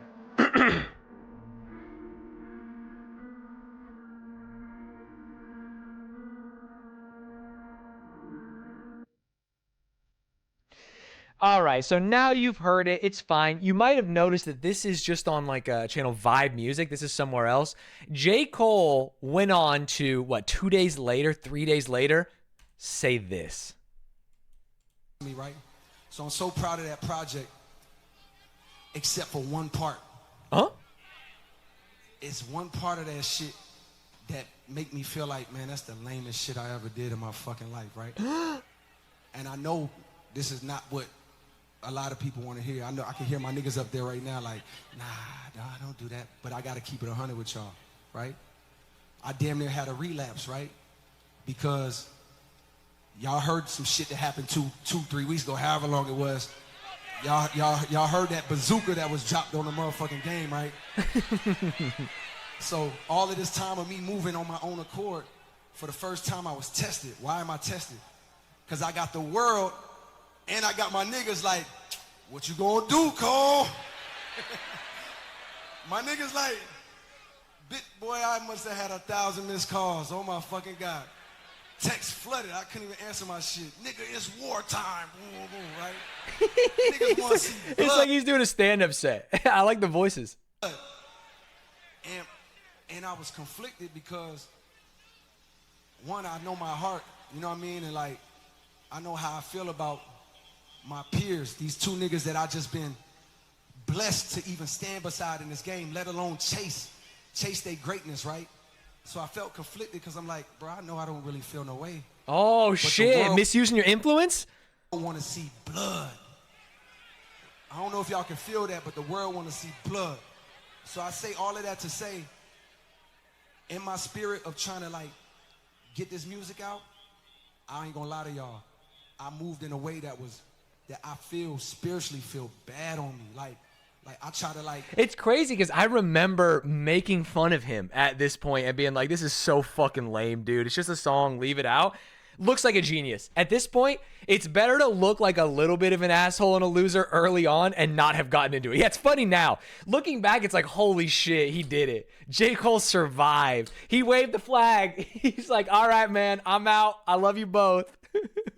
Jab my nigga back, and I try to keep it friendly. But at the end of the day, when I listen to it and when it comes out and I see the talk, that shit don't sit right with my spirit. That shit make me feel, that shit disrupts my fucking peace. So what I want to say right here tonight is in the midst of me doing that and in that shit, trying to find a little angle and downplay this nigga's fucking catalog and his greatness, I want to say right now tonight, how many people think Kendrick Lamar is one of the greatest motherfuckers to ever touch a fucking microphone? It goes even farther than just like dipping out. Dreamville, y'all love Kendrick Lamar, correct? As do I. So I just want to come up here and be like, publicly be like, bruh, that was the lamest, like, goofiest shit. And I say all that to say, it made me feel like 10 years ago when I was moving incorrectly. And I pray that God align me back up on my purpose and on my path.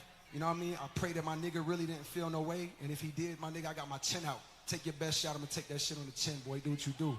You know what I mean? Like, all good. Like, it's love. It's still lame to start glazing him. I mean, I think, I don't know. How do you get out of it?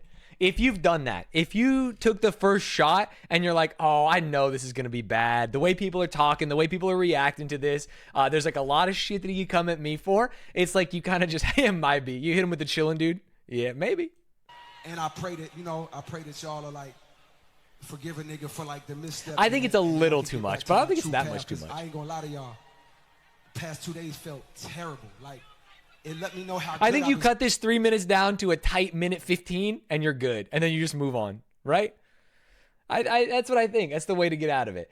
So as we said, J. Cole dipped out. Now, we didn't know at the time that this was going to be seen as like a gigabrain move. And we were laughing at him. We were embarrassed. We were like, dude, what are you doing? This is like rap beef. This is what happens. This is what goes on.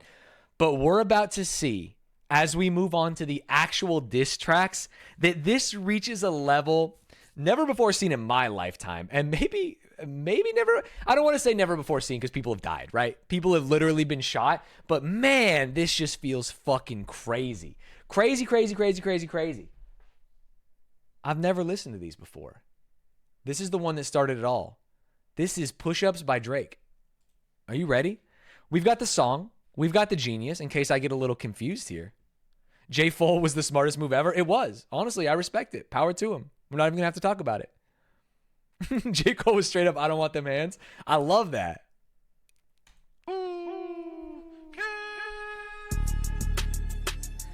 This is the first shot. This is Drake.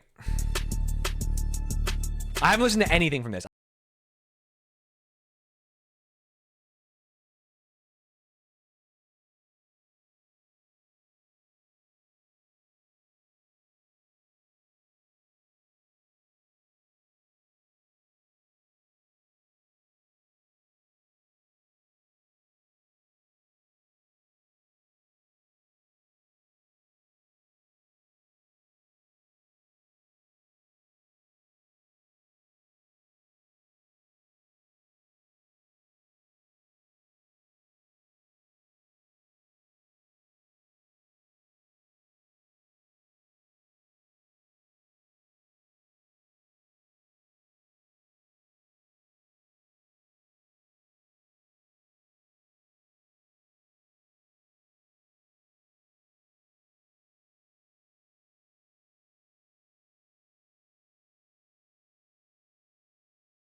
Did you write something for Maroon 5?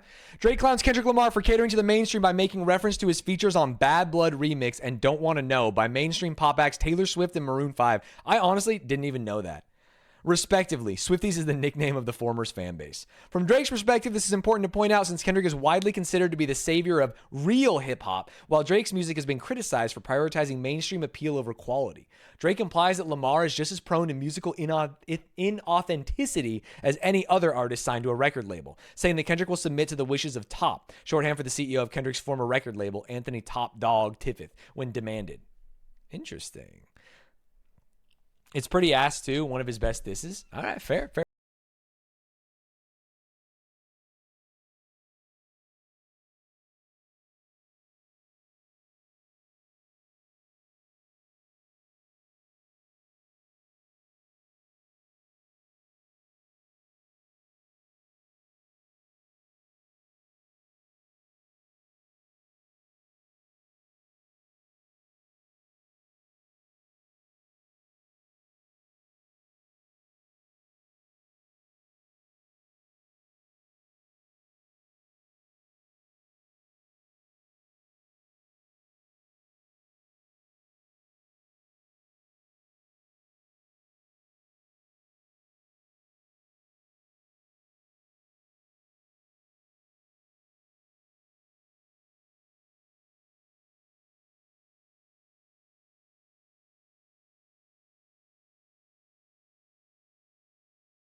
For niggas.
Were you? Were you? What did you think? Chat. Can I say it? It's not bad. It's not bad. It's good. I like the beat a lot. I think it's fine. Some of it was corny. It was cornball. Yeah, it's a good song. And a lot of times diss tracks, you know, here's the deal. Sometimes people will be working on a diss track for years, and so it comes out and it's fucking savage, disgusting, and brutal. And sometimes they'll have to do it in like a short amount of time so they can respond to something. If this was done in a short amount of time, I'm fine with it. You know, 6.5 maybe, somewhere around there. I got no issues. It's a good song mid-diss, I feel. Yeah, I think the diss is not that good. Like, the things that I'm remembering, obviously calling out, I was going to say his wife, but his partner, saying he's a small man, saying that, hey, you make fun of me. I actually think the thing that is most true to Drake and the thing that probably is the most validating is being like, wait, what are you making fun of me for doing pop music? Like, you're doing these songs with Taylor Swift. You're doing these songs with Maroon 5. Like, we are the same. And that would probably be the most, like, scathing thing to Kendrick, right? Bro's got Twitch chat jokes. You are Twitch chat. What are you talking about? Get in. This is you. This is your hero. Hello? It's definitely made to be listened to as well as being a diss track, which is hard to make it catchy. Yeah. Obviously, there's like a chorus and shit like that. Surface level and not really all that clever. Fair. Caught. I think the pop angle was good. Yeah, I think it was fine. I think it was fine. Anything else we need in there? Yeah, it's funny because Kance listened to this beforehand as he was like checking it out. And as a music aficionado, he said, most of the disses are bland and boring. After this, Drake actually released twice. He did a double text. He did the tailor-made freestyle that he only put on Instagram. Am I understanding this correctly? That's this? He went back to back? 96, 97? Oh, people are saying, oh God, is this worse? Now, all I know about this is it says Tupac AI and Snoop Dogg AI. Oh no, it's much worse.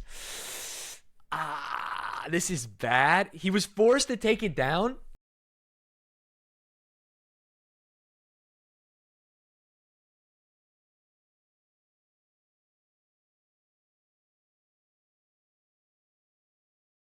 Obviously, Kendrick had the Tupac voice on To Pimp a Butterfly, so maybe there's something there. It does feel fucking weird to me, man. Drake uses artificial intelligence, AI, modulated vocals to emulate the voices of West Coast hip-hop icons Tupac and Snoop Dogg. Plus, Drake's own verse to critique Lamar, who has not yet responded to his push-ups. Pac has been mentioned numerous times by Kendrick to be his greatest inspiration and role model. And Snoop Dogg has expressed praise for Kendrick while having frequently collaborated with him in the past. This is a unique way to add to the beef. Interesting. Yeah, the Tupac Tim and Butterfly interview was much more tasteful. But again, this is a diss that maybe was made quickly versus an album that was worked on for a while. I'm a Kendrick fan. You're not going to fucking... I hear you. Yeah. It is a gimmick. Wait, is he going to be Tupac the whole time? No. Oh, I thought it was just like a little intro, just like a tag.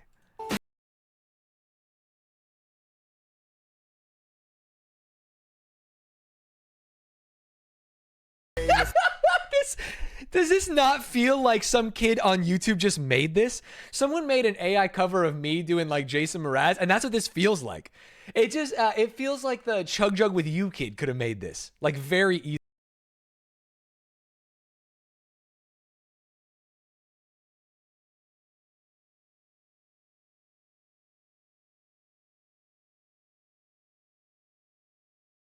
Not to make this like really getting into it, but what do you call it? It's a straw man, right? Like pretending to be Tupac talking to Kendrick means that you can make arguments about yourself that you can then respond to. You know what I mean? Where it's like, oh yeah, this is it's because he's Canadian. Oh, it's because he's light skinned and stuff like this. It's a little bit. I mean, it'd be unfair in a real debate. Not that that matters. Talk about him liking young girls. That's a kid for me. Yeah, also, for those of you that don't know, maybe people who watch me don't know about Tupac, he dead. So it's using a dead guy's voice.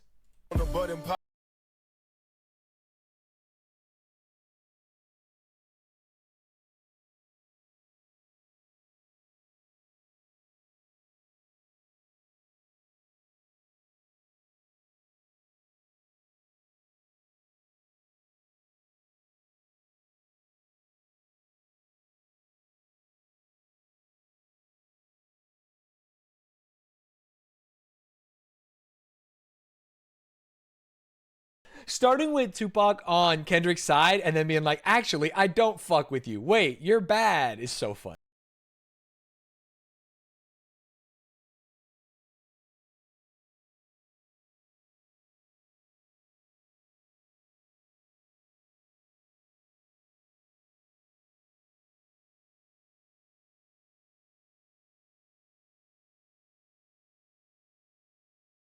Fucking crazy. This is crazy. It's like what do you call it when you have voices in your head? I'm gonna say it as like I'm not a theater kid, but I feel like culturally I'm in that way. Like I think it's so funny that Drake is essentially playing with dolls right now, right? Hey, I fucking hate Kendrick Lamar. My name's Tupac. Yeah, I hate Kendrick Lamar too. It's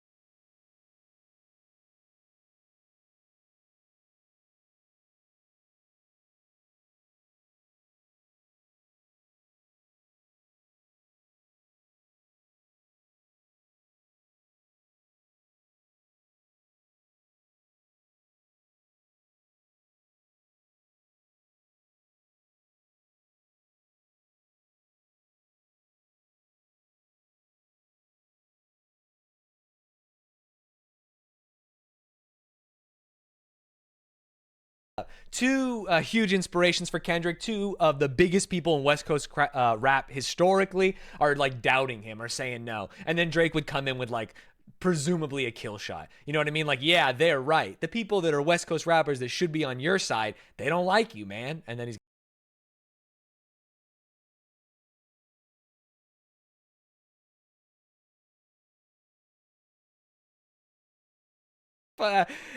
it's so corny, but I kind of like it. That's unfair. It's unfair. Like I'm Howard Hughes. I don't know. There's something about Drake saying like cornball and bowel move that just feels so true to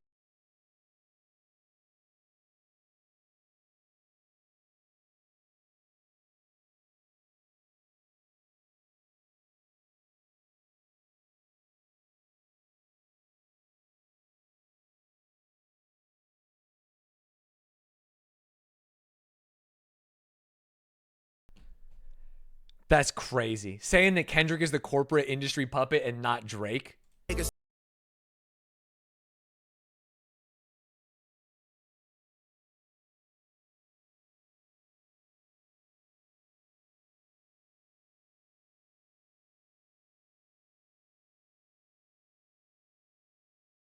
Drake had two ready, right? He put this one up right after he put up sorry, what was it called? Push-ups. And so saying like, hey, where you at? Where you at? Are you going to take a week? You can take a long ass time. Knowing that Kendrick has released a lot of diss tracks since then, even though I haven't heard them, this feels like poking the bear. You know what I mean? He fucked around and found out.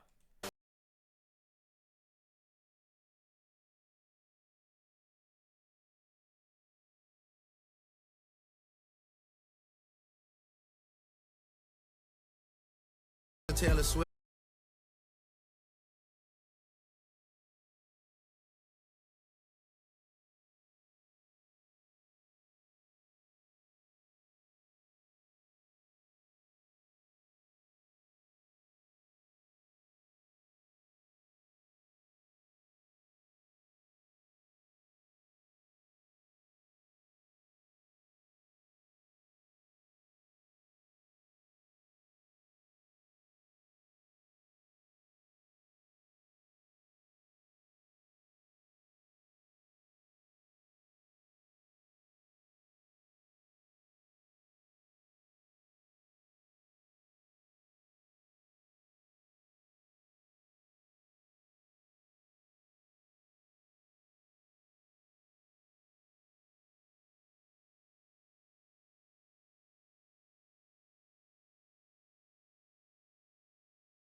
Drake has fake abs. One.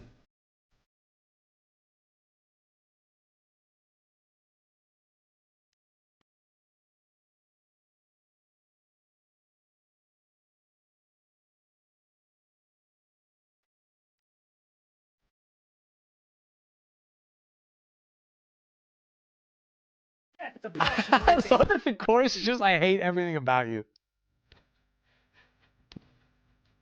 Yeah, I do feel like every third of this could have been its own.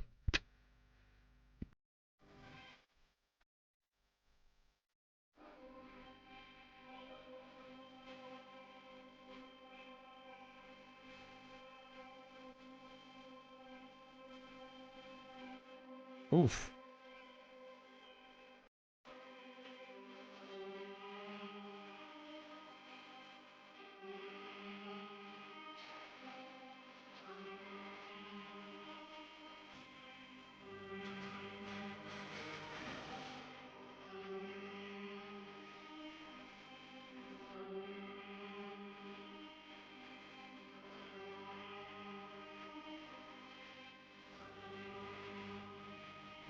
Oh.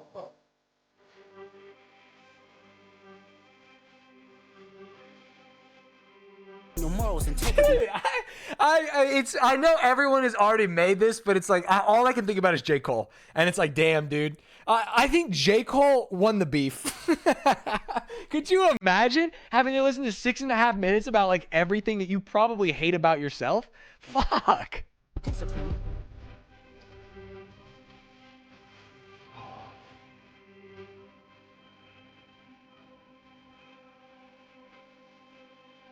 Saying that he got the ghostwriters.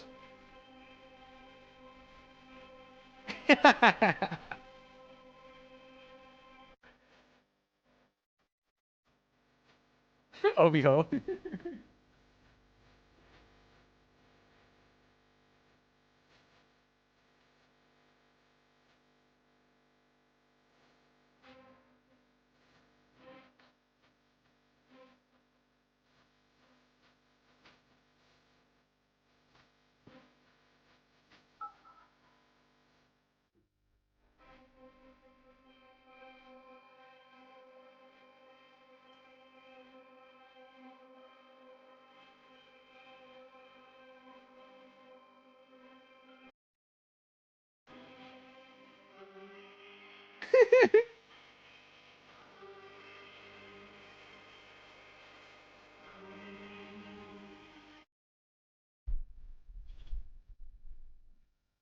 That's crazy. I don't feel so good. that is, I'll say it's so much worse than I thought it was going to be. That is maybe I assumed it was going to be kind of close. I remember at this time seeing tweets that were like, excuse me, Drake did really good and Kendrick's response wasn't even that good. What the fuck are you talking about? What the fuck are you talking about? Oh, I'm not even ready. Are you kidding me? This is fantastic. It's like 3 different beats, all of them different, all of them funny, all of them interesting. Oh, we haven't even started. Am I right to understand that Kendrick went back to back here with 616 in LA? He cut more than half of the song out. Oh, this is a 1 on the scale? No. I just feel like it's already so good. Oh, the original cut is 19 minutes. And honestly, it's all ad-libbed. He just went in the booth and was just like, I fucking hate Drake. That's where the chorus came from. 616 is weaker? Okay. Oh, it's a warning. This was a warning. I mean, he literally tells him that's something you don't want to do. You don't want to keep on this. This is a negative on the scale compared to Meet the Grahams. All right. This one was bait to make bait drop, by the way. Okay. Oh, check DMs. Sorry. I have some stuff going up. Hold. Got it. Ken said, hey, man, I'm a Drake fan. Please stop doing this. I thought you were going to take his side. And it's like, hey, man, kind of embarrassing. Excuse me. 616 is really just like a it can get worse track. All right, let's check it out. I know, it's weird. He really thought that we could help out Drake today, but what are you going to do? I think the AI thing, it's fucking crazy. I kind of liked it. Now that I look at it, it's embarrassing, but I do think he's so true to Drake that I'm like, it's kind of cool. It's literally so ironic how Drake was trying to call Kendrick a sellout. Yeah, it's weird. And then at the end of it, even going like, Taylor Swift's my GOAT, you know? What are you going to do? All right, let's check out 616 in LA. It dropped 2 days after Kendrick's last diss, which was May 3rd. Whole track feels like a warning. Art is a glove, a zoomed-in cropped version of a pic we will see later, and the track was never officially released, only posted on Instagram, just like Drake's second song.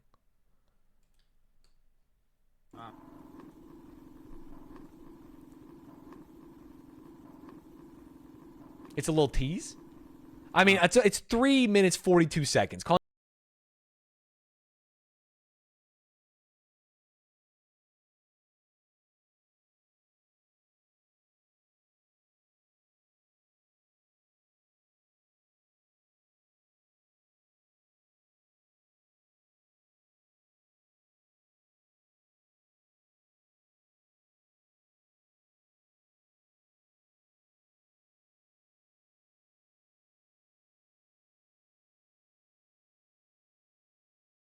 Friday AM. Drake responds Friday night, and then Kendrick responds 30 minutes after that. Hey, we'll get there. We'll get there. We'll get there. One at a time. This is Friday AM, May 3rd in the morning.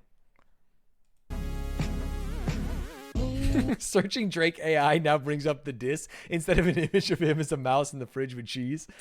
What? 616 is a reference to the One Piece chapter 616, which is titled Anniversary of Revenge. I don't believe you. I actually don't believe you. Is there anything in here that says it? It's true?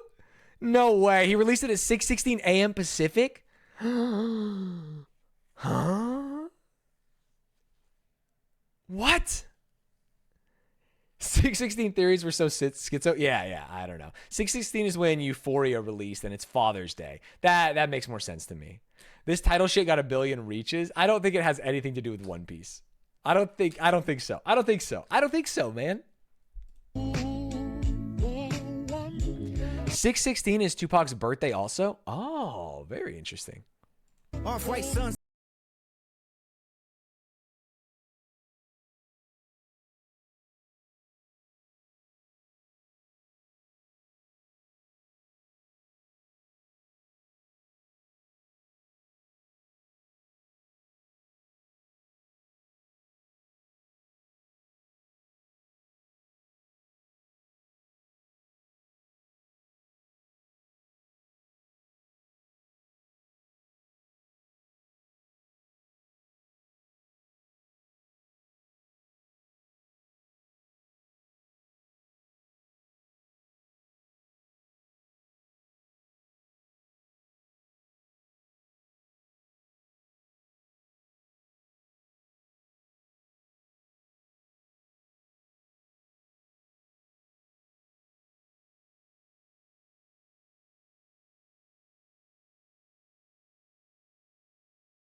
Kendrick Lamar is standing up for his manager, Anthony Ant Saleh, who Drake suddenly dragged into drama. Awaiting Lamar's response to push-ups, Drake uploaded 2 photos of Ant to his Instagram story. One depicting Ant with OVO bags in hand, the other being a close-up selfie of him.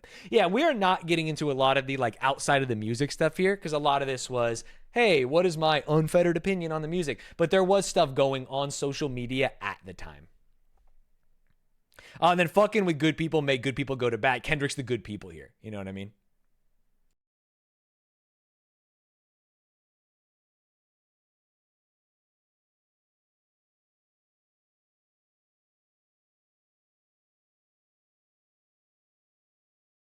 Again, I haven't listened to the music, but I've seen so many memes of like, oh, there's a mole in OVO. Like, holy shit, Kendrick's getting insider information. And this seems to be the first line in all of that where it's addressed, right?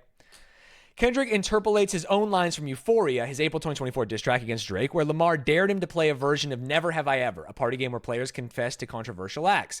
If you remember from the last song, he said, have you ever played Have You Ever? Okay, let's play. Have you ever walked your enemy down with a poker face? Have you ever paid 500 thou like an open case? Here, Kendrick uses the game to allege that OVO Sound, Drake's own label, is compromised to be against him. It should be noted that Drake's had a controversial history of not promoting his signees, leading to a list of commercially failed careers under the label. I did not actually know that. Furthermore, many of Drake's biggest collaborators in general have turned against him. Rick Ross, The Weeknd, Future, Metro Boomin, and more have all taken shots at Drake throughout this feud. Lamar figures this must be indicative of Drake's character, indicting him as a music industry bully. Be a terrible I mean, if people who have worked with you don't fuck with you, that does say something. Everyone inside Which is why my first diss track is Ludwig.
I have no idea what that means.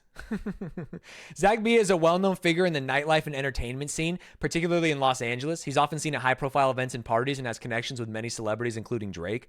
This line suggests that Drake is using Zach Bia in some manipulative way to advance his agenda or tarnish Kendrick's reputation. It implies Drake is not playing fair and is resorting to tactics that involve leveraging relationships or influences in the entertainment industry to gain an advantage. Kendrick additionally accuses Drake of using Twitter bots to slander his name, similar to how in late 2023 Pusha T's name went trending due to bots accusing him of random things. Interesting.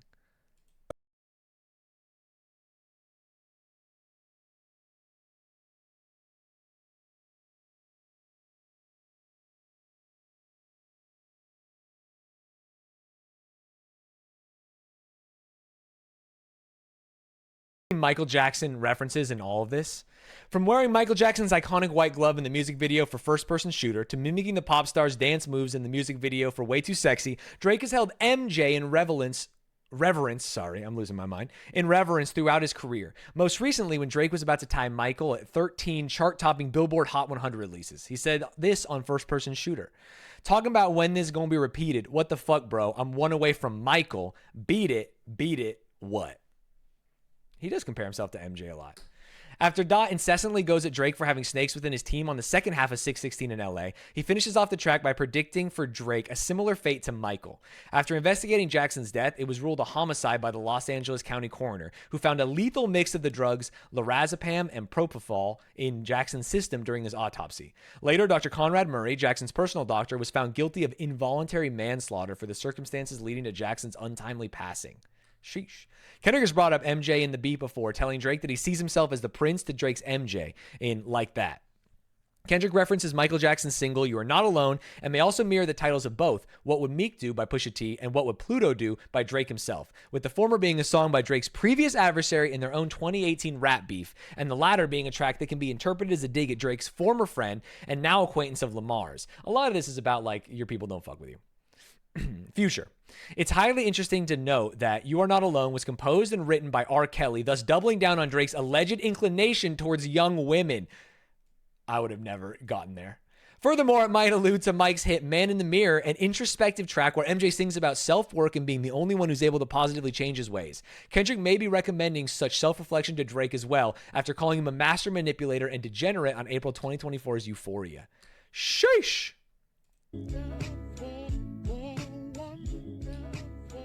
Yeah, too many Easter eggs. And you have to know the Easter eggs that lead to other Easter eggs. I liked it. I liked it not as much as Euphoria, but I think it's good. People were saying Drake's first one was like meant to be a song as well, but I feel like all of Kendrick's have been good as standalone songs in general. Now, someone in chat called this out earlier. This came out May 3rd in the AM. Then Drake released Family Matters right after this, right? This is the same day, May 3rd. Let's check it out. Number one note on this from Cance, this track was a mistake, Lamau. And the Drake keeps going after people not directly addressing Kendrick. Another mistake. All right, let's check it out. Here's where he gets nasty. Okay.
That goes hard. That's sick. Money Tree is actually my favorite Kendrick Lamar song. Drake references the famous Kendrick track Money Trees while also stating that Kendrick has never actually given out any type of financial support to Compton, a place that has been integral to his life and discography themes. Despite this, Kendrick has personally donated hundreds of thousands of dollars to support sports programs, after-school programs, and music programs in the Compton Unified School District to help keep Compton students off the streets and in the classroom. Not to mention being given the key to the city by the mayor of Compton in 2016. Ooh, okay. Feels like it's just not true. He did get community noted straight up in the middle of his diss. He made it up. I don't know why this is happening, but I like when Drake makes things up. Maybe it's because to me, Kendrick is the Harlem Globetrotters and Drake is the Washington Generals. What are they called? Like, he is meant to get clowned on. He is meant to be like built himself up and lie about things so that Kendrick can say these things about him. God damn, it's so funny. Always rapping like you about to get the slaves freed. Drake alleges that Kendrick's signature subject matter of black empowerment, most notably woven into his 2015 opus To Pimp a Butterfly, is more of a shallow aesthetic than anything. Which to me is a crazy thing because To Pimp a Butterfly is about Kendrick reconciling these thoughts with himself, right? Coming from Compton, getting famous, the people he's with now, the people he was with then, understanding like black history, going to Africa. It's more introspective than external. And so saying that like you weren't doing anything is crazy to me because what he was doing was reconciling these thoughts in his head. Is more of a shallow aesthetic than anything. The album has been dubbed by many as a masterful display of the African American experience due to how it tackled themes of colorism, class strife, and police brutality at the height of the Black Lives Matter movement. Lamar notably attended a Black Lives Matter protest in his home city of Compton in June 2020. Yeah, I don't know. It feels like Drake didn't listen to it. They also they make such different music that to me, it wouldn't surprise me if Drake didn't really fuck with it. Like he didn't get it, you know? Just me. Hate the girls I fuck, but what you really mean? I've been with black and white and everything that's in between. I have a lot of sex, by the way. My name is Drake. I like to have sex with adult women. That's who I like to have sex with.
Drake responds to A$AP Rocky, whose real name is Rakim, after Rocky dissed Drake on the Future collab. They're in their feelings over women. What, you heard or something? I smashed before you birthed, son. Drake acknowledges that what Rocky said about him having sex with Sophie Brousseau, Drake's baby mama, before Drake met her is true. Yet Drake says at the same time he was hitting someone else, presumably Rihanna, who is now Rocky's current baby mama. And they look great together, I'll tell you that.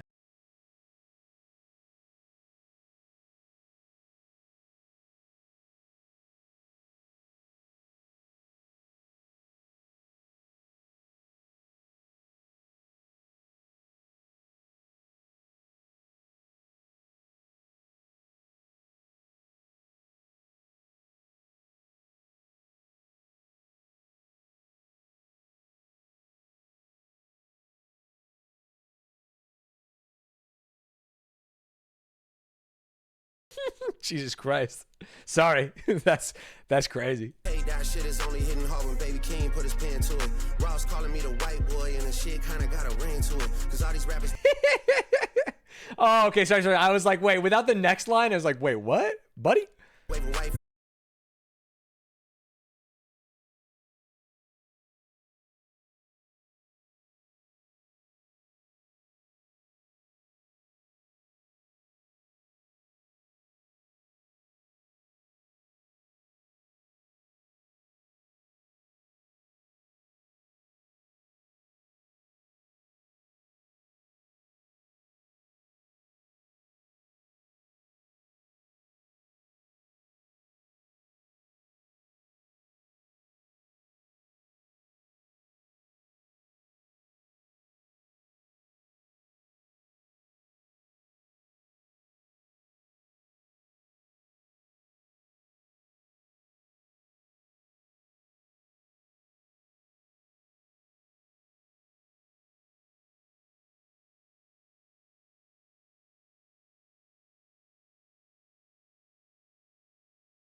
Assaulted Alfred after discovering her infidelity, which becomes a reoccurring theme, right? Did he actually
of Kendrick beating his fiancee Whitney Alford again.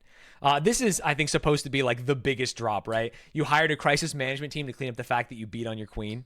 The picture you painted ain't what it seemed. You're dead. You beat your wife. You talk about uplifting black women, and this is what you actually do. Which, hey, if there is a smoking gun, is tough. That's tough. Now, if I understand correctly, Kendrick's response dropped minutes after Family Matters came out, taking the wind out of its sails. And if this had more time to breathe, maybe it would have been received better, right? Kendrick was sad on this, waiting for the response. Whole song is talking to members of Drake's family most of the time, not even to Drake, which hammers home the "you shouldn't have gone there" vibes from the last diss. The whole song is in the key of A minor, which we will, I assume will mean something to us. This is Meet the Grahams. And this is apparently where it kind of goes off the boof. This is supposedly stuff from Drake's dad's briefcase. I'm trying to understand that. If someone can explain it as we go there. It's actually in B minor, but okay, B minor. This track Murdered?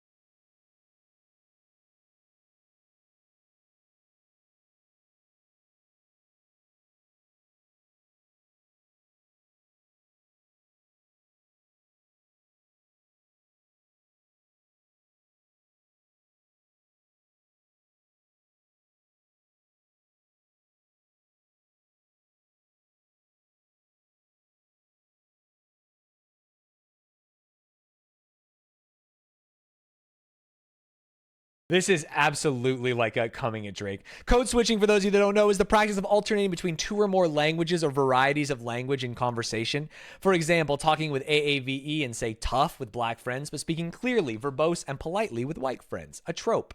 Adonis is light-skinned, and by many of the black community standard, it would probably not be taken kindly if we were to grow up and appropriate black culture through speaking with AAVE or other means. Kendrick advises Adonis against adopting his father's ways and to be himself while growing up as a black male. Whereas I think Drake, Canadian child actor, has been maybe the most famous code switcher in popular culture of the last decade, 2 decades, something like that. You link some supplementary material. Yeah, I watched this, and honestly, I didn't keep it in because I was... Here it is. It just made me uncomfortable, and it's just Drake complaining about... Wait, open this? Here we go. Dinner was Video of Drake before he was famous dissing Toronto slang and calling it ignorant. It's like, I felt too bad to play this, which is crazy. It's crazy. It was really dark, really romantic. Got to know them much better, so it was fun.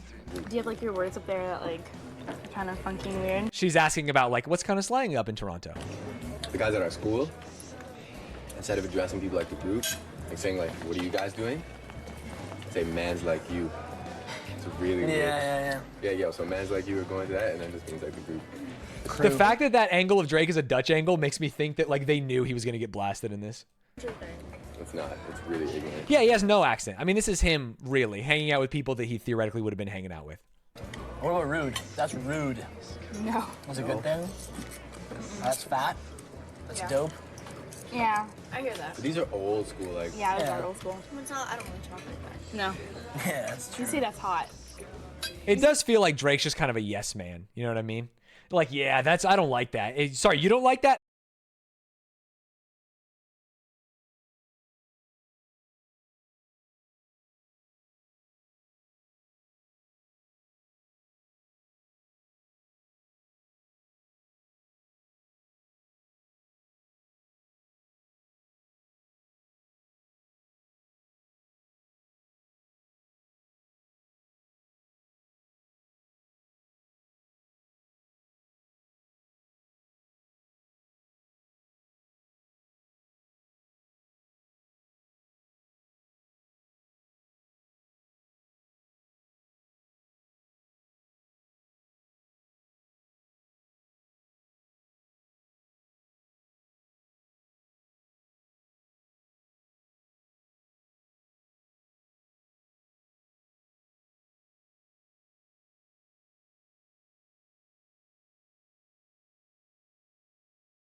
manipulator. And also before the second beat switch, emphasizing the point made in the previous track for a third and perhaps final time.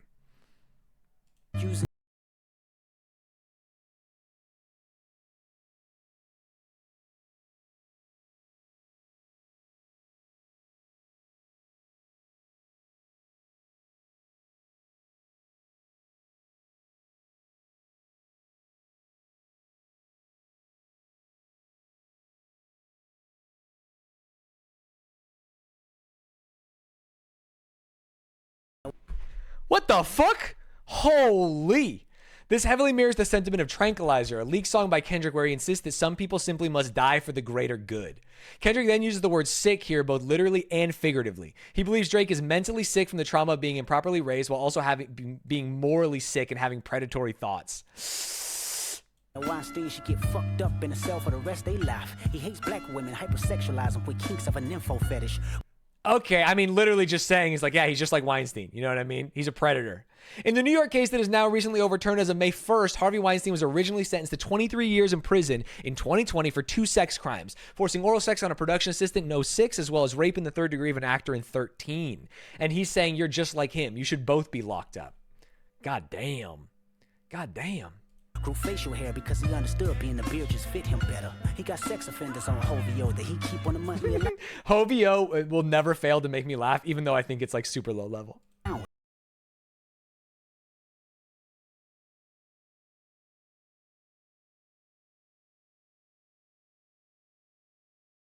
God damn. It is crazy just being like, yeah, he should die, he should die, he should die, he should die. Kendrick asserts that Drake's relationship with younger women is a concern to parents regarding their daughter's safety. The label Predator focuses on Drake's rumored interest in teenage girls, like his unusually close bond with Millie Bobby Brown when she was underage. Back in 2018, there was a lot of discussion about Drake and Millie Bobby Brown's friendship, which sparked interest due to their age gap.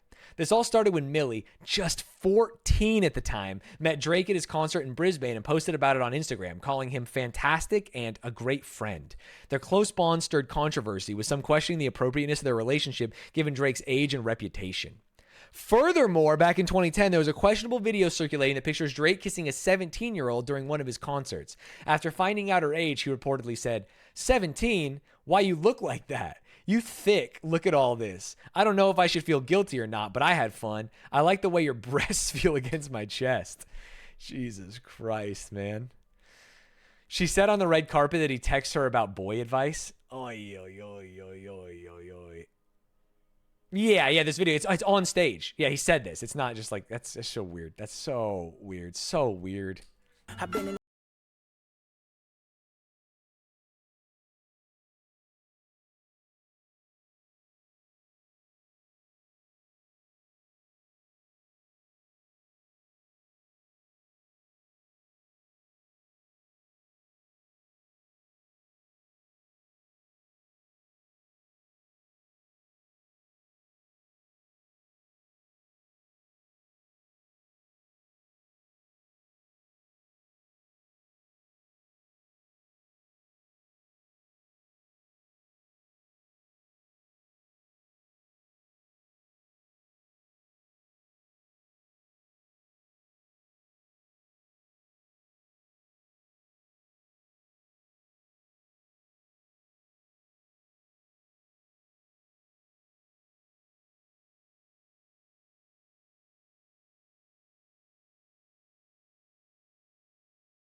This may be a subtle allusion to December 2016's Deja Vu by J. Cole. I heard you got a man, but who in their right mind letting you out the house alone? Tell me, is your house a home? These lines are directed at a female love interest of Cole's, suggesting that she does not have a proper place to call home. Or perhaps on a deeper level, that her troubled background is what led to her life of partying and shallow excess. This aligns with similar themes and attacks levied at Drake throughout his 2024 beef with Kendrick Lamar. Kendrick goes on to allude to Drake's age at the time of this feud, 37, while making perhaps yet another subtle callback to a lyric of his own, namely a recurring motif initiated in the first verse of April 2017's Fear, where he describes his outlook on life from the ages of 7, 17, and 27. 7 years old, think you run this house by yourself, you gon' fear me if you don't fear no one else.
Absolutely juicy. The fact that this came out minutes after Drake's response is crazy. I love the theming of it. I love his talking to his family. I love that it's talking to him. I love that it's saying this has nothing to do with rap. This has nothing to do with your music. This has to do with you as a person. You are a bad person. You are maybe a pedophile. You have abandoned your children. You are not doing what I believe men in the community need to do, which is teach the next generation and stuff like that. Jesus Christ. And there's maybe a second child, which is even crazier. Euphoria is hate, 616 is mercy, Graham's is pity, and Not Like Us is mockery. It kind of is. Although I feel like, in a way, this is almost mercy, because it's like mercy for the family. You know what I mean? For the people around him. Go back to the end of the second verse. Kendrick isn't just saying Drake's a sex offender, that he's doing an Epstein and running an underground sex trafficking ring from his house. End of the second verse. Keep your family away. Embassy's going to get raided. It's only a matter of time. Kendrick suggesting that Drake is engaging in illicit extracurricular activities at the embassy that will lead Canadian authorities to conduct a potential homeland security type of raid at his home, similar to the one Sean Diddy Combs experienced at his Los Angeles and Miami mansions on March 25th due to his alleged ties with sex trafficking. Yeah, maybe. Oh, you think even further? I think for me, it's like, yeah, it could get raided for sex trafficking. It could get raided for fucking, I mean, to me, it's like child porn, maybe. Oh, he's more explicit about it further up. Sorry, where is it? Hold. The tender bit. Got it. Hold. At the beginning of verse 2, maybe? The tender line. Okay. More papers, psychopathic, son, him and Weinstein. He hates black women. He's got a beard. Sex offender. He got sex offenders on payroll, which is crazy. Control of tender. Okay, hey, man, chill. You guys in a hurry? I've been in the industry 12 years. I'm going to tell y'all one little secret. It's got some weird shit going on, and some of these artists be here to police it. They be streamlining victims all inside their home and calling them tender, then leak videos of themselves to further push their agendas. Yeah, for sure. I mean, if they are using children as tender, like money, and they're streamlining it, then this is absolutely about sex trafficking. Kendrick essentially implies that Drake and other music industry elites are running sex trafficking rings in their homes, grooming victims with tender tactics. It should be noted that this description matches the unverified claims made by TikToker Eileen's Garden, who went viral in October 21 for exposing Drake's alleged private Tinder. Ah, Tinder. Okay. Everything I'm about to tell you is 100% true, and this information came to me from one of the crew members on Drake's tour. This was the guy who did all the tech stuff, and he told me that Drake has an employee whose job is to go around town looking for super hot girls. He finds the girls and then he interviews them, and out of all the girls he interviews, he picks the one that he thinks is the best. Then he drives her to Drake's place. Drake has sex with her, and then drives her home. So basically, Drake has his own private Tinder. That's crazy. Yeah, Tinder works both ways. 28 months, bug. Cold lasagna. Thank you for the 28 months. That's crazy. All good. Chubbs will look around. Sorry. Additionally, these lines on Drake's Chicago freestyle from his May 2020 album Dark Lane demo tape seems to outright admit this. All good. Chubbs will look around, find one that seemed my type, that my dog and he know what I like. He done found me plenty in my life. Yeah, so this is not like it's funny to say like, ooh, this is unconfirmed when he's rapped about it. Although to be fair, Drake has lied about many, many, many things so far. Are these not Pizzagate style conspiracies without any proof? Yeah, presumably, like a lot of this is like there's no official proof, unconfirmed, but he has said it. That's crazy. Read the line about Baca. Where's that? Oh, I can just do this. Sorry. I can control F. You're right. It should be noticed that Baca, what's this? OVO signee, this person was arrested for sex trafficking and assault in June 2014. While exact details on the case aren't public, the sex trafficking charges were eventually dropped. While Drake's involvement in any of this hasn't been confirmed by any primary source, this would track with his alleged pedophilia. He tried to preemptively neuter this shot on April 2024's tailor-made freestyle by having an artificial Tupac pressure Lamar into mentioning this.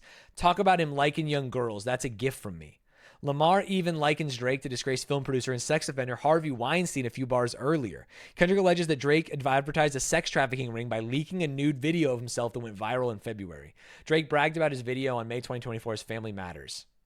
It should be noted this allegation came in 2024 at the height of the legal fire that hip-hop icon Sean Diddy Combs was under for sex trafficking, among other heinous crimes. The FBI raided Diddy's mansion on March 25th, which Lamar predicts will happen to one of Drake's estates as well. That's crazy. It literally says in his name he's not nice. Bro's got to start screening these dudes. Yeah, unconfirmed. There's a lot of proof. Drake's a little weird. He said some weird shit. They dropped because the victim didn't want to testify. Yeah, the fact that it was dropped doesn't mean either direction. Doesn't mean it didn't happen. Doesn't mean it did happen, which is tough. There's a preponderance of evidence about Drake's weird behavior with teenagers that adds some credibility for me. Yeah, we talked about the Millie Bobby Brown stuff. We talked about the model who was 16 when they met and he took to dinner when she turned 18. There's just like a lot of weird shit. We talked about the girl he brought on stage, right? It's weird. Okay, wait, is this another back-to-back? Did he go Not Like Us? This was released less than 24 hours after his previous diss. The artwork is Drake's house known as the Embassy with 13 pins on it. These pins are sex offender symbols from the app Sex Offender Lookup. The second disc basically doubles down on every allegation Kendrick made in the last track. He doesn't hold back. Holy. What's crazy is they're not like going 1 for 1, 1 for 1. It feels like they're kind of going 2 for 2. Oh. High School Pick, She Wasn't Even Bad Then is an actual Drake lyric. That's crazy. That's crazy, man. This track's a banger. I'm ready. It's got DJ Mustard on it. You know it's going to be a banger.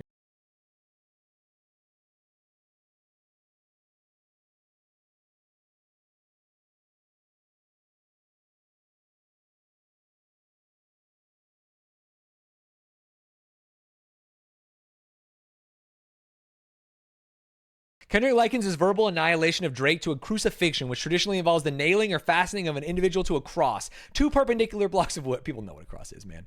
Rapper singer Tizo famously wears nails in his hair. He notably collaborated with Drake on the songs Amen and 7969 Santa from October 23's For All the Dogs. Okay, got it. I didn't know who that was. He wears nails in his hair? He's the GOAT, though? Your fans?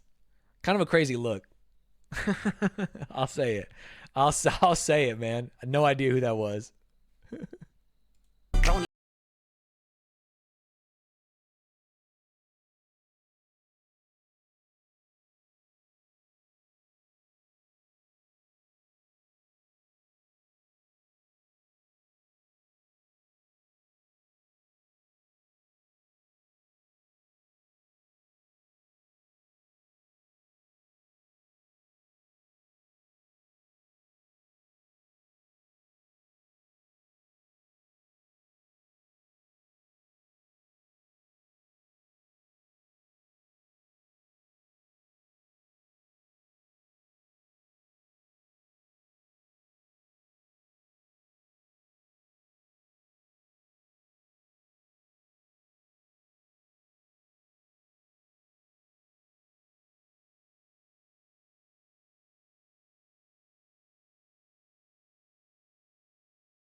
The thing they say about prison is if you're like a child abuser, child molester, they really fuck you up, presumably here. Kendrick continues the accusations of Drake's connections with younger women. It talks about the Millie Bobby Brown stuff again, and then you better not ever go to cell block 1. The prison system can be a menacing place for child molesters / sexual offenders, doubling down on the sexual misconduct allegations. Kendrick is insinuating that Drake would be imprisoned as a result, and that if he goes to prison, he would get fucked up, bro. Man, they really like talking about Millie Bobby Brown. Bitch that talk to him and they in love. Just make sure you hide your little sister. Fuck, I keep losing it.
No, I feel like the last time he said this, he did. This could be true. Oh, shit. I'll love the chorus coming up. All right.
back to back with absolute fire.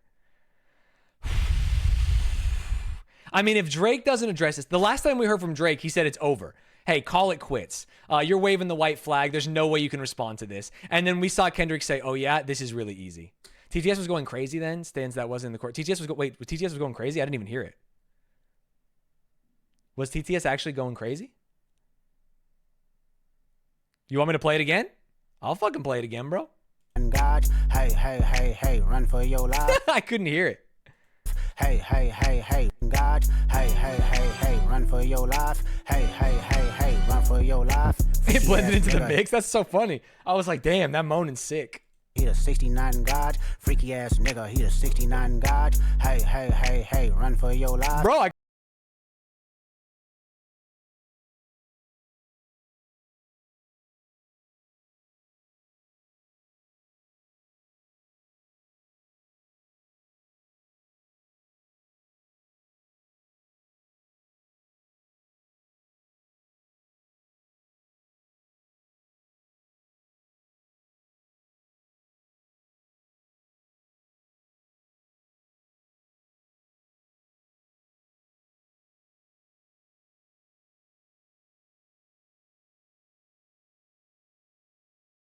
ladies and gentlemen, Drake has one chance.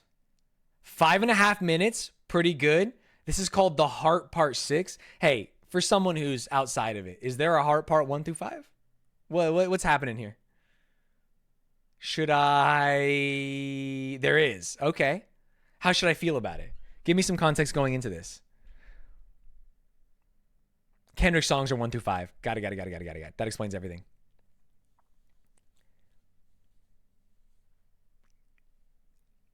Kendrick's personal diary songs are called Heart. Got it. The thumbnail's the best part. Dave Free. Is this real? Dave Free tweeted that, what, to Drake? After the song where he said that Dave Free is Kendrick's baby mama's father. I mean, this is 22 weeks ago. The Heart Part 4 is partially a Drake diss from 2017. Got it.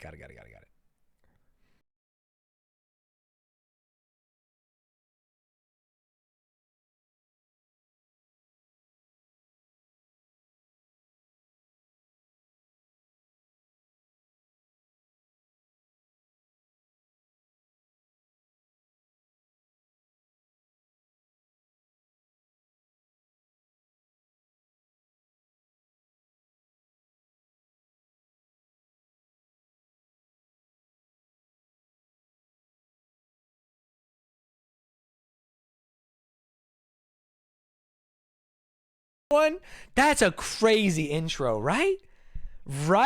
This came out yesterday.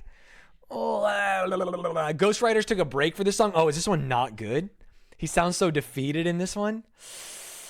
Oh, it's downhill from here. It's already bad and embarrassing. The I Didn't Touch Millie song. Oh shit. Pulitzer Prize winner is definitely spiraling. I got your fucking lines tapped, I swear that I'm dialed in. First I was a rat, so where's the proof of the trial then?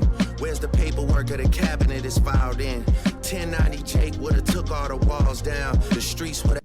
Here, Drake denies claims that he's ratted or testified to authorities in his past. There's a half-baked legitimacy to these claims. In 2009, Drake was robbed outside of New Ho King, a small Chinese restaurant and late-night staple in Toronto. His cooperation with the police led to the arrest of a fellow Toronto rapper by the name of Sizzlack. What the fuck? With this situation rippling into the Toronto rap scene, it led many of Drake's fans and peers to question his street credibility. That's just so fucking funny to me. Drake goes on to mention a well-known media personality, 1090 Jake. Jake is notorious for researching court paperwork of popular rappers and street figures and uploading YouTube videos exposing them of dishonesty, cooperation with law enforcement, and criminal misconduct. Drake asserts that if he ever snitched, then his name would be found in court documents and an individual like 1090 Jake would have exposed him for it. I see. They had me hiding out in a small town. My Montreal connects stand up, not far down. The ones that you get and get stories from, they all clowns. I don't know. Hey, maybe Montreal is hard, but saying that like a territory in Canada is like, oh yeah, my Montreal connects. They're real men. They stand up. We don't snitch on anyone. It's like, it's Canada. I don't know, man. I never been there, but it just doesn't feel like you're saying something. I am a war general, seasoned in preparation. My jacket is covered in medals, honor and decoration. You waited for this moment, overcome with the desperation. We plotted for a week and then we fed you the information. A daughter that's 11 years old, I bet he takes it. We thought about giving a fake name or a destination, but you so thirsty, you not concerned with investigation. Oh, so he's actually saying that the daughter thing was fake? So Kendrick says, hey, you have another daughter. And he goes, just kidding, I made that up. Wait, that's kind of cool. If true, is it Cope? Is it true? Is it not true? He's saying he told him that. I mean, if it is fake that he has a daughter and he leaked it to him, I think that's kind of cool. Yeah, he's saying the leaks are directly lies from Drake. They were seeing if he would take the bait, right? That's fine. This shit contradicts himself. Does it contradict itself? Where's the proof he made it up? That's what I'm wondering. I want to see proof. Hey, in my headcanon, it's way better if he does have another illegitimate child, right? I think that's great. But I don't know. At points it contradicts. He could post proof. I mean, how do you post proof that you don't have something? You want proof that there's something? His Insta story after Meet the Grahams contradicts this. Oh. He's saying he set him up for the info, but took him that long to come up with this weak track. Yeah, this came out on May 5th, which is only 1 day later, right? But he's saying it took Kendrick a week, even though he gave him all that evidence. Got it. LOL, haha, tricked you into thinking I'm even more of a deadbeat. Yeah. He probably does have a lot more kids. It would make a lot of sense to me. There's probably kids he doesn't know about, right? I would say.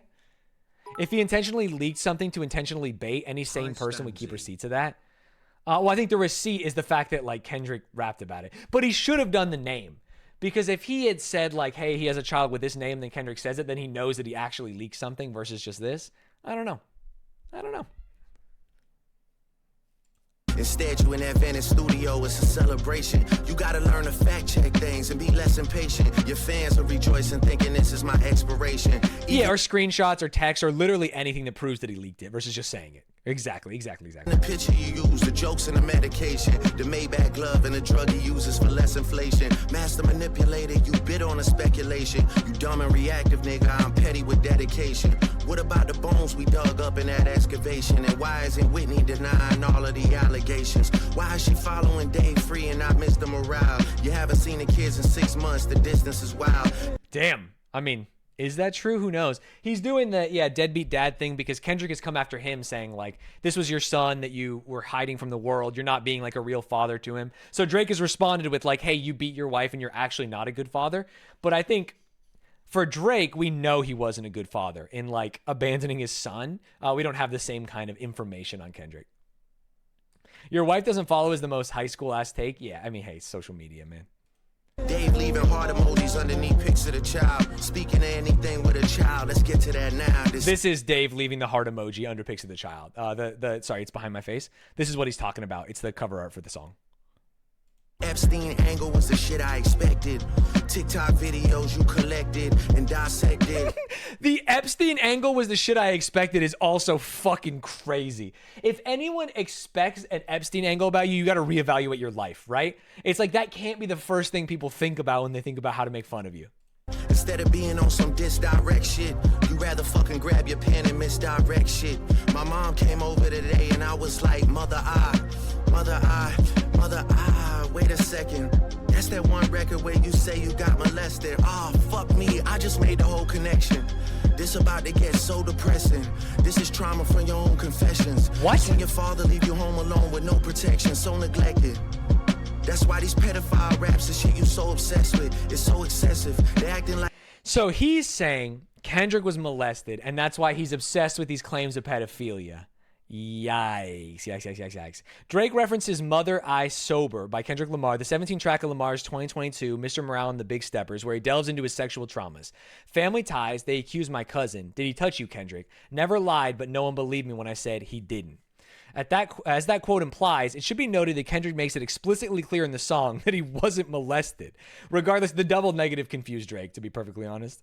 Regardless, Drake figures that Lamar is projecting this trauma when he accuses Drake of being a pedophile in his May 2024 diss track, Meet the Grahams, and Not Like Us. I see. Certified Lover Boy, Certified Pedophiles is so fucking funny. Like it's so aggressive, but you just never known affection. I don't want to dish you anymore. This really got me second guessing. Touch Watch My Body by Mariah Carey play, you probably start reflecting. I never been with no one underage, but now I understand why that's the angle that you really mess with. Just for clarity, I feel disgusted. I'm too... What? No rhyme, so this is just a statement. That is crazy. You know, when he really wanted to say it when it doesn't have anything to do with anything. respected. If I was fucking young girls, I promise I'd have been arrested. I'm way too famous for the shit you just suggested, but that's not... Okay, that's crazy. I feel like famous people get away with doing this more than non-famous people. Famously. I think that there's so many rumors about famous people doing these things because they have the money or the social clout to get away with it, right? It's crazy. I can't be a pedo because I wasn't arrested. Yeah, it's like, what? it's just none of this really tracks, man. You're saying things that if we took them at face value would be like, yeah, he's not a pedophile. But when you look at his logic, there's nothing behind it. Not the lesson. Clearly there's a deeper message. Deep cuts that never healed and now they got infected. Like if Dave really fucked your girl and got her pregnant. Talk about breeding resentment. Not sure how to ease the sentiment. The shit's too intimate. I'm praying you recover from both incidents. But you a piece of shit, so this shit really no coincidence. Drake is not a name that you gon' see on no sex offender list. Easy does it. You meant... being so explicit about it, where he's like, I don't have sex with young people, and you're not going to see my name on the sex offender list, is so funny. It's not evidence. He's just saying, no, I am not a pedophile. No, not me, not I. No, I didn't do it. I did not do the thing. I didn't do it, man. Mention in A minor, but niggas gotta be sharp and tell the fans who was it. You thought you left D flat, D major. I'll slit your throat with the razor and do Rick Ross hair like that one flight from Malaysia. I'm your baby mama screensaver. Only fucking with Whitney's, not Millie Bobby Brown's. I never look twice at no teenager. It is so explicit. I do not like Millie Bobby Brown in that way. We are just friends. It's crazy. It's crazy. You think B sharp might be the worst bar? You mentioned A minor, but they got a B sharp and tell the fans, who was it? I think it's not. I feel like there's other things in this that have been very bad. I think, hey, both are bad. Both are bad. Both are bad. Both are bad. I'm a fucking hit maker, dog, not a peacemaker. Yeah, bullets that I'm stuffing in each chamber. Your ass in extreme danger. Stop buying views and bot comments. You may as well keep the paper. Shit you about to... Didn't Kendrick say that Drake was the one buying views and bot comments? If there's anyone I would think is not buying views and bot comments, it's Kendrick. And it feels like the exact opposite of what he would care about. Need for later. I give a fuck about your streaming data. You could drop 100 more records. I'll see you later.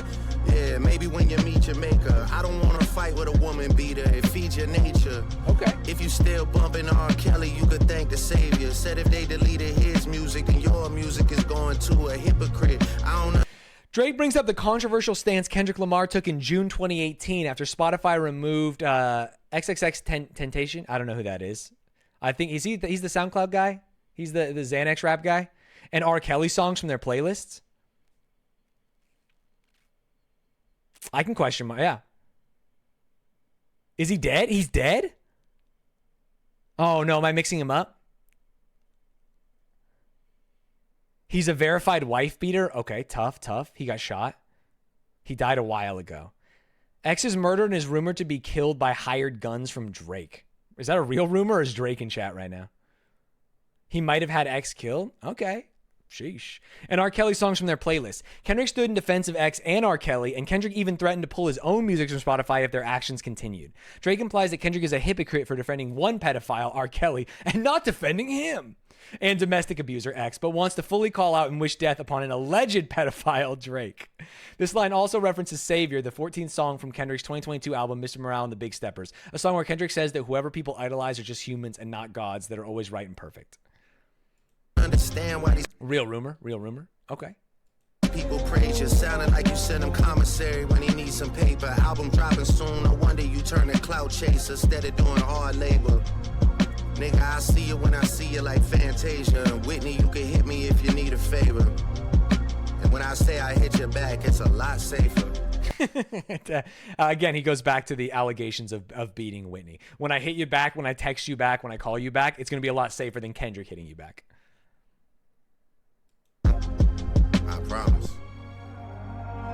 The outro is Yeah. pure yap. Let's get into it. I'm not gonna lie, this shit was some good exercise. Like, it's good to get out, get the pen working. You would be a worthy competitor. I hate Drake's outros because he's just talking, but most of his verses are just talking. Yeah, I mean, it's the same. It's the same, right? If I was really a predator and you weren't fucking lying to every. Sorry, I gotta rewind it. He's just talking about being a predator again. I was like, you can hit me if you need a favor. And when I say I hit your back, it's a lot safer. I promise. Yeah. I'm not gonna lie, this shit was some good exercise. Like, it's good to get out, get the pen working. No shot. Oh yeah. Hey, this was fun. Hey, good job, old sport. This was a fun time. We can both stop now, right? Man, oh, wasn't it nice to get out there? Just get out there and have some fun. Doesn't feel like that's what's happening, man. You would be a worthy competitor if I was really a predator and you weren't fucking lying to every blogger and editor, but it is what it is. You definitely got this shit burnt the fuck out though. Like, you got 10 more records to drop. The one before the last one, we finessed you into telling a story that doesn't even exist. Right, that's the story about Drake's alleged daughter that he said he set up. And then you go and drop the West Coast one and try and cover that up. He's now saying that Kendrick dropped the two back to back so we could cover the first one up because he would be embarrassed in getting caught in something like that. I would like that one. That would be some shit I could dance to if he wasn't tripling down on some whole other bullshit. But, you know, at least your fans are getting some raps out of you. I'm happy I can motivate. Damn, it is actually Omega Cope. Every single line is Cope. You, bring you back to the game, like. And then taking credit for it. I'm happy I can motivate you. You know, but just let me know when we're getting to the facts. Everything in my shit is facts. I'm waiting on you to return the favor, like.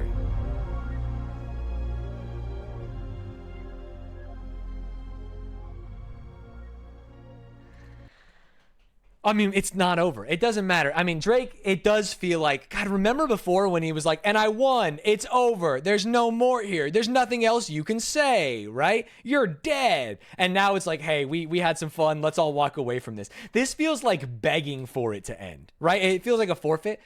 I cannot imagine Kendrick accepts the forfeit. Am I misreading this? That this is a forfeit? Am I crazy?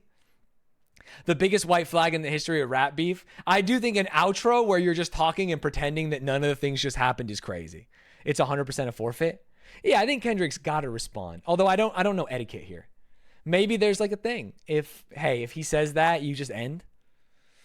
Stanz in Family Matters, he was saying he's going on vacation. I see. Why would you want to bait someone into calling you a deadbeat and pedo? I mean, if you're not, I don't know. I don't really get it. I don't understand what he was going for. I do think there is something, there's a grain in there about like leaking something that is fake and then them calling it out and being like, dude, that was all fake. The problem is he used things that people already believe Drake is. You know what I mean? It should have been something completely new, right?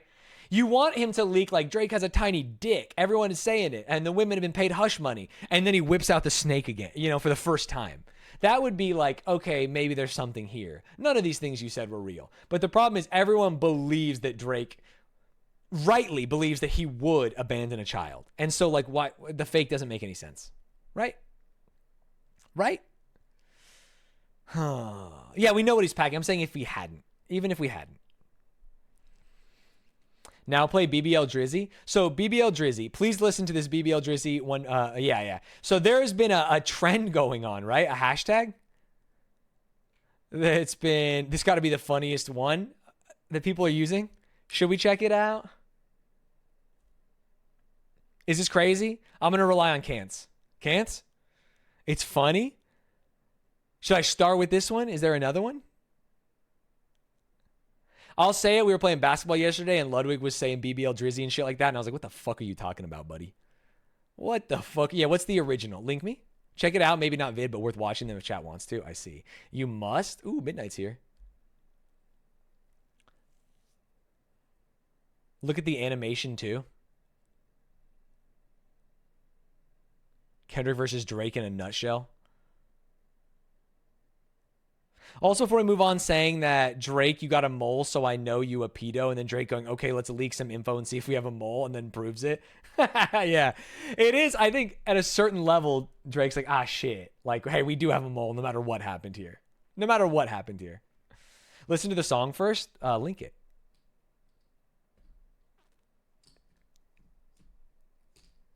Hold.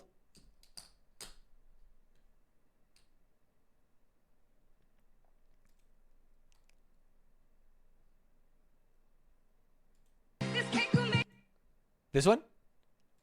This one?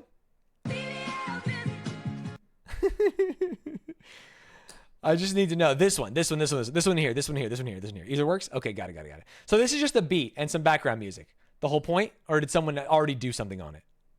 This is the raw beat. Got it. And the intention was to get people to make something here. I do think the fact that it's called BBL Drizzy is so fucking funny.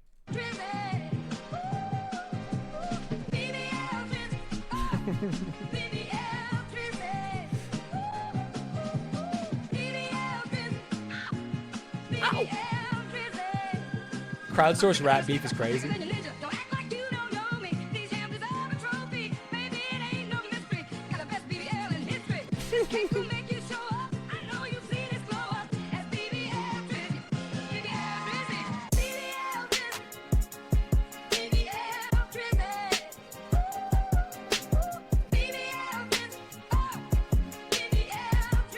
Metro, one of the people Drake called out early, released this free beat for people to use and promised a free beat to whoever made the best one. Yeah. We've seen some hashtags.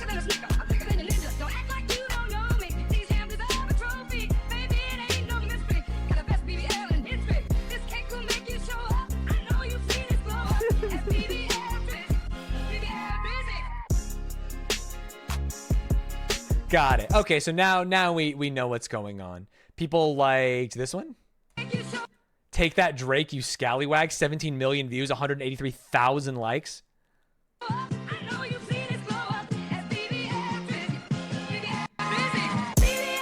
I said if you read it, this is too late. About to give more life to a nigga, better thank me later for the shit that I'm about to go see. And your head and your underage left over, straight to chubs. That nigga trying to clear his plate. Nigga drop 4 dishes in a motherfucking day. Memes, all you gotta say, nigga, what the hell? What?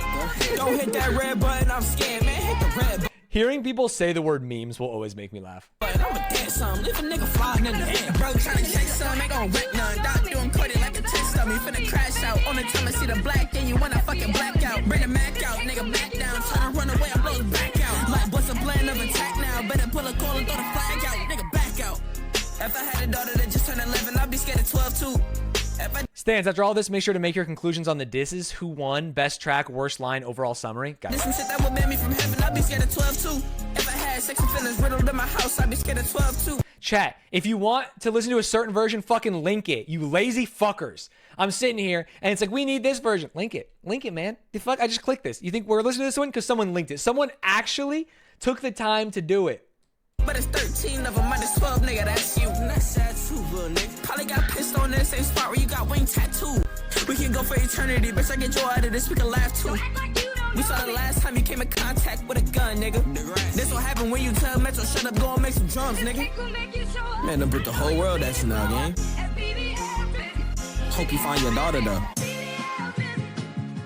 This guy's 17, Drake getting cooked by minors. Hey, it used to be the other way around, you know what I mean? Damn, that is a bop. I'll tell you that is a bop. That is a bop. Sorry, the animation someone linked. Oh.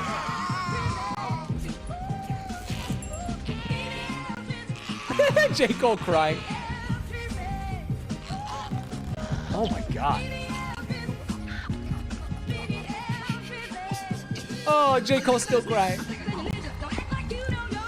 It is Saving Private Ryan. Oh, he's just gonna let him walk by. No.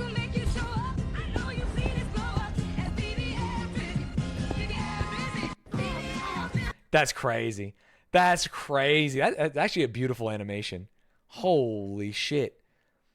Sorry, someone linked one that you guys were all saying. Hold. What's the one? This one? I don't want the one in Japanese. This one?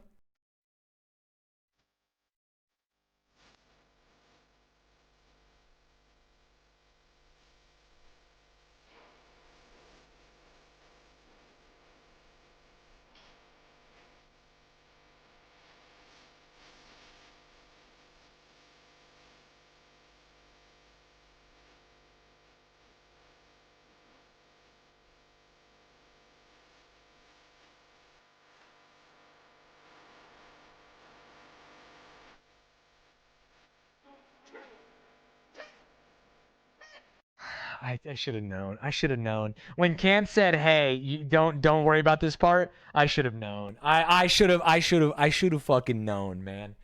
I should have known, and I'm a fool. I'm a fool for getting baited by you guys. Yeah. I was like, oh, there's gonna be some good shit here. Listen to the you know what? It's gonna be fucking crazy. It's gonna be fucking crazy. This is number 23 trending on music, by the way. Yeah. Hey, power to you. It's not for me. It's not for me. Ladies and gentlemen, this is insane. This is something that, as we mentioned, started a long time ago with the Control verse, with Kendrick just saying that, like, hey, these people can't stand to me. And Drake apparently having that get under his skin for years and years until the actual beef started. Looking at all the songs, there's no doubt in my mind that Kendrick won. I don't know. Are there any real Drake supporters in this chat? Like, are there any people that think musically, lyrically, that Drake actually won the beef? I can't imagine. I just maybe there's some logic. Maybe there's something. No. Yeah. I think there's no world. He's a cornball. Yeah, and he used the word cornball, which was funny. He used a couple words that felt like only plantation owners in the South would have used, which is what really throws you off about him. All of Kendrick's disses were way better. He used different musical styles. He used a lot of styles that were reminiscent of Drake in spoken word to try and like get back at him. He talks about things that were more important. He did things that I found more lyrically interesting, like talking to his family members. I think his album art was better. Besides maybe the Day Free album art, which I think is kind of fire from Drake. And while Drake had like one or two things in there that I was like, damn, this is good, it felt like all he had was we leaked the information and he beat Whitney. And the thing about it is Kendrick just never brought it up. Kendrick was on an all-out offensive. He did not worry about it because it seemed like none of Drake's punches really hit. They didn't cause any damage and no one really cared. X and Tarek are Drake dick riders. Tarek? My friend? No way. No way. Polls have it at 85% Kendrick. Yeah, I would have it at probably like 95% Kendrick. And I will say that if he could prove that, I mean, I don't wish this on the world, but if he could prove that there was like spousal abuse or partner abuse there, he could prove that all this stuff was fake. He doesn't actually have the child. Like maybe there's he could, I don't know how Drake's going to prove that he's not a pedophile because that shit really will stick with you. I guess if he could, maybe there's a chance, but goddamn. God damn, ladies and gentlemen, I'm going to have to give this one to Kendrick Lamar. And what was my favorite? I actually really liked Euphoria. Is it crazy to say that Euphoria was my favorite at the beginning? Or maybe, I think Euphoria, Meet the Grahams was also really good. I liked Euphoria. Not crazy? Yeah, I think Euphoria was my favorite of all of them. And it's crazy because it's the start, but even though that was my favorite, I didn't feel like we went downhill. I feel like we just like, other people could have other songs as their favorite. He hit so many different areas. Not Like Us is the most viewed of them all, I think. That makes sense. Yeah, let's see. Euphoria has 15 million views. Meet the Grahams has 16. Not Like Us has 19. Yeah, Not Like Us is getting replayed. And honestly, if I listen to him again, maybe I'd change my mind. But I have to say, the Stanz community, I'll speak for you here. We stand for K-Dot. Even if he did give me one of the worst concert experiences of my life, I gotta say, he won this beef. That's how it goes. I actually had to get out of here, chat. I'm already late for a meeting. I stayed late to finish this. I stayed late for that stupid ass BBL freestyle Miles shit. I can't believe you did that to me. And so I'm getting out of here. I appreciate you all. I'm the GOAT. Hades 2 tonight? I mean, maybe. I want to play Hades 2. Dude, thinking that Hades 2 is a diss track is the funniest part of today's stream. Hades 2 dropped? Yo, we gotta listen to it. I'm out of here. Follow the stream. This should be out on YouTube tomorrow. Ken said he was going to fucking juice it up. So there might be some extra stuff. I appreciate you all. I will see you then. If there's anything else big we need to talk about, let me know in Discord.